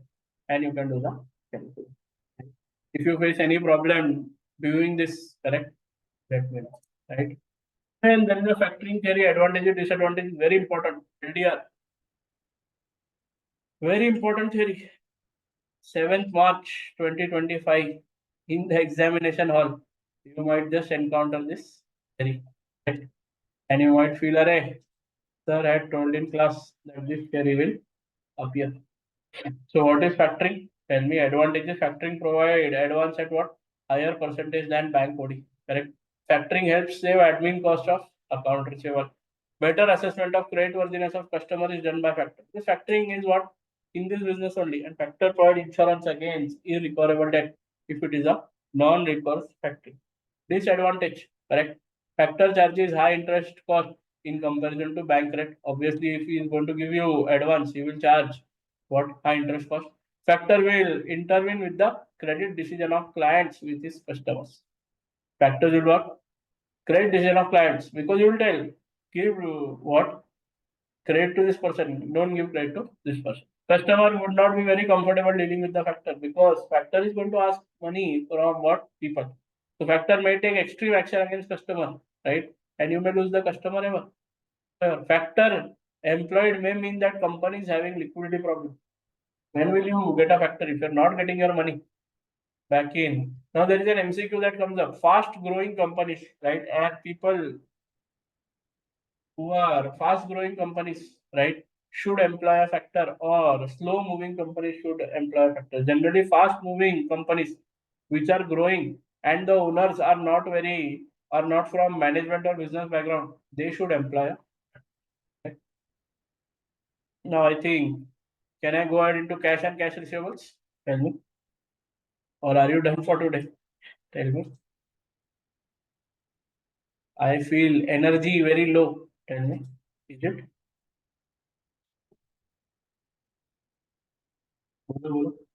Can I continue? Done for the day? Only can I do these two things, Baumal and Miller Road? Yes, sir. Two things I can complete. Cash budget and these two things. We Sir, can, uh, I have one doubt. Do we use simple or compounding for the discounting that you mentioned? Like if it's not given, simple is default beta because now ACCA has changed the stance. so it's Before, not compound. It's not compound anymore. uh, Okay, but thank you. specifically question it is asked compound interest, then you have to use compound. It'll mention if we have to do it from compound. Okay, thank you so much. Because now with study of coming in, no? First they had a view that basic will be or default will be compound. But now slowly the view is changing. Okay? Now come to cash and cash equivalents. The three motives of holding cash, correct? Transaction motive, precautionary motive, speculation motive. I don't know why. Sometimes if the examiner has to give you a 2-marker or a 3-marker question, this might be the favorite examiner's question. Transaction motive is what? Day-to-day transaction. Precautionary motive is what? For any emergency. Speculative motive is what? Investment motive or speculative motive to invest somewhere. Then Baumal model. What is Bauman model? Tell me. Similar to your what? Tell me. EOQ. What is the formula for? It is nothing but the optimum investment amount which will minimize the annual transaction cost and annual holding cost of. How is it calculated? Tell me. Your normal formula of EOQ will only apply. Under root 2 into annual demand of cash or annual shortage of cash, whatever it is. In Baumal, you can have shortage or annual extra cash into $50. That is transaction cost divided by the holding cost. Holding cost will be generally be given in percentage, correct? That is how it will be, right? This is your Bauman model. I have given questions of both. If it is a shortage and if it is extra cash. You can find the number of transaction as well, annual transaction cost as well, annual holding cost as well. See, I have given all the formulas. How to find number of transaction, A into annual extra cash or actual annual shortage of cash, correct? Bauman model done. Right. Sure. Let's do one thing. Let's stop here for today. Logically, right? This is how much we could do today. Tomorrow we'll continue from what? Miller-Orr model. Right. Miller-Orr model and other things will continue. Now, quickly tell me, will this or whatever we have done today, does it give you a what? A basic support for Friday's exam? Tell me. Sir. Yes, sir. Everything in a what? Jiffy. See, it may so happen you forgot some formula, you forgot some list, right? Now with this, now I'll upload this maybe in the evening or tomorrow on YouTube. But I would say you come to class, correct? Because tomorrow's video will get uploaded on Wednesday or Thursday. So there's no point looking at it on Wednesday or Thursday. Okay. So stay prepared and try to be as much particular in your answers as possible. Correct. That is how FM works out. Anything else if you want to ask tomorrow, we'll take up to one. Okay, and we'll do 2-3 questions as well, so that we can more of what focus on what is going on ahead. Yeah, and share the Excel as well as the notes. Don't do. Sometime I'll do. Wednesday there'll be a class, no? Practice Sorry? class. Wednesday. Wednesday. Ha. So tomorrow we can decide on Wednesday's timing and everything. Works. Okay, sir. If more than 15 or 20 of you come up, then there's point taking Wednesday because Wednesday is too close to the exam. I don't want to. Yes, I'm going to cover the whole syllabus, obviously. The whole syllabus that is there. So Wednesday's class, if 15 to minimum 20 students will come up, like I have 15 ka. If you 15 are okay to come up on Wednesday, then only I'll take the class on Wednesday because Wednesday is too close to exam. I don't take the risk of hampering. Tomorrow, if you tell me that you want the class on Wednesday, then only I'll take it. Right? You people decide. I'll put up a poll in the group for Wednesday class for practice. So if 15 people say they'll come and what attend, then only Wednesday I'll keep up. Right? So these recordings will be uploaded on YouTube, correct? And the notes will be given to you via the WhatsApp group, correct? Yeah, sure, Rachna. I'll put up a poll. Right there, you make sure that you put your yes or no, whatever it is. And please, if you say yes, kindly be present on that day, Wednesday. Like I'll be doing it alone. Okay. Chalo then, guys. Let me wrap it up for today. Right. We'll meet tomorrow 9 a.m. Please be on time so that we can start on time and complete on time. Have a good day. Keep studying. Thank you, sir. Thank you, Thank sir. you, sir. Thank you, sir.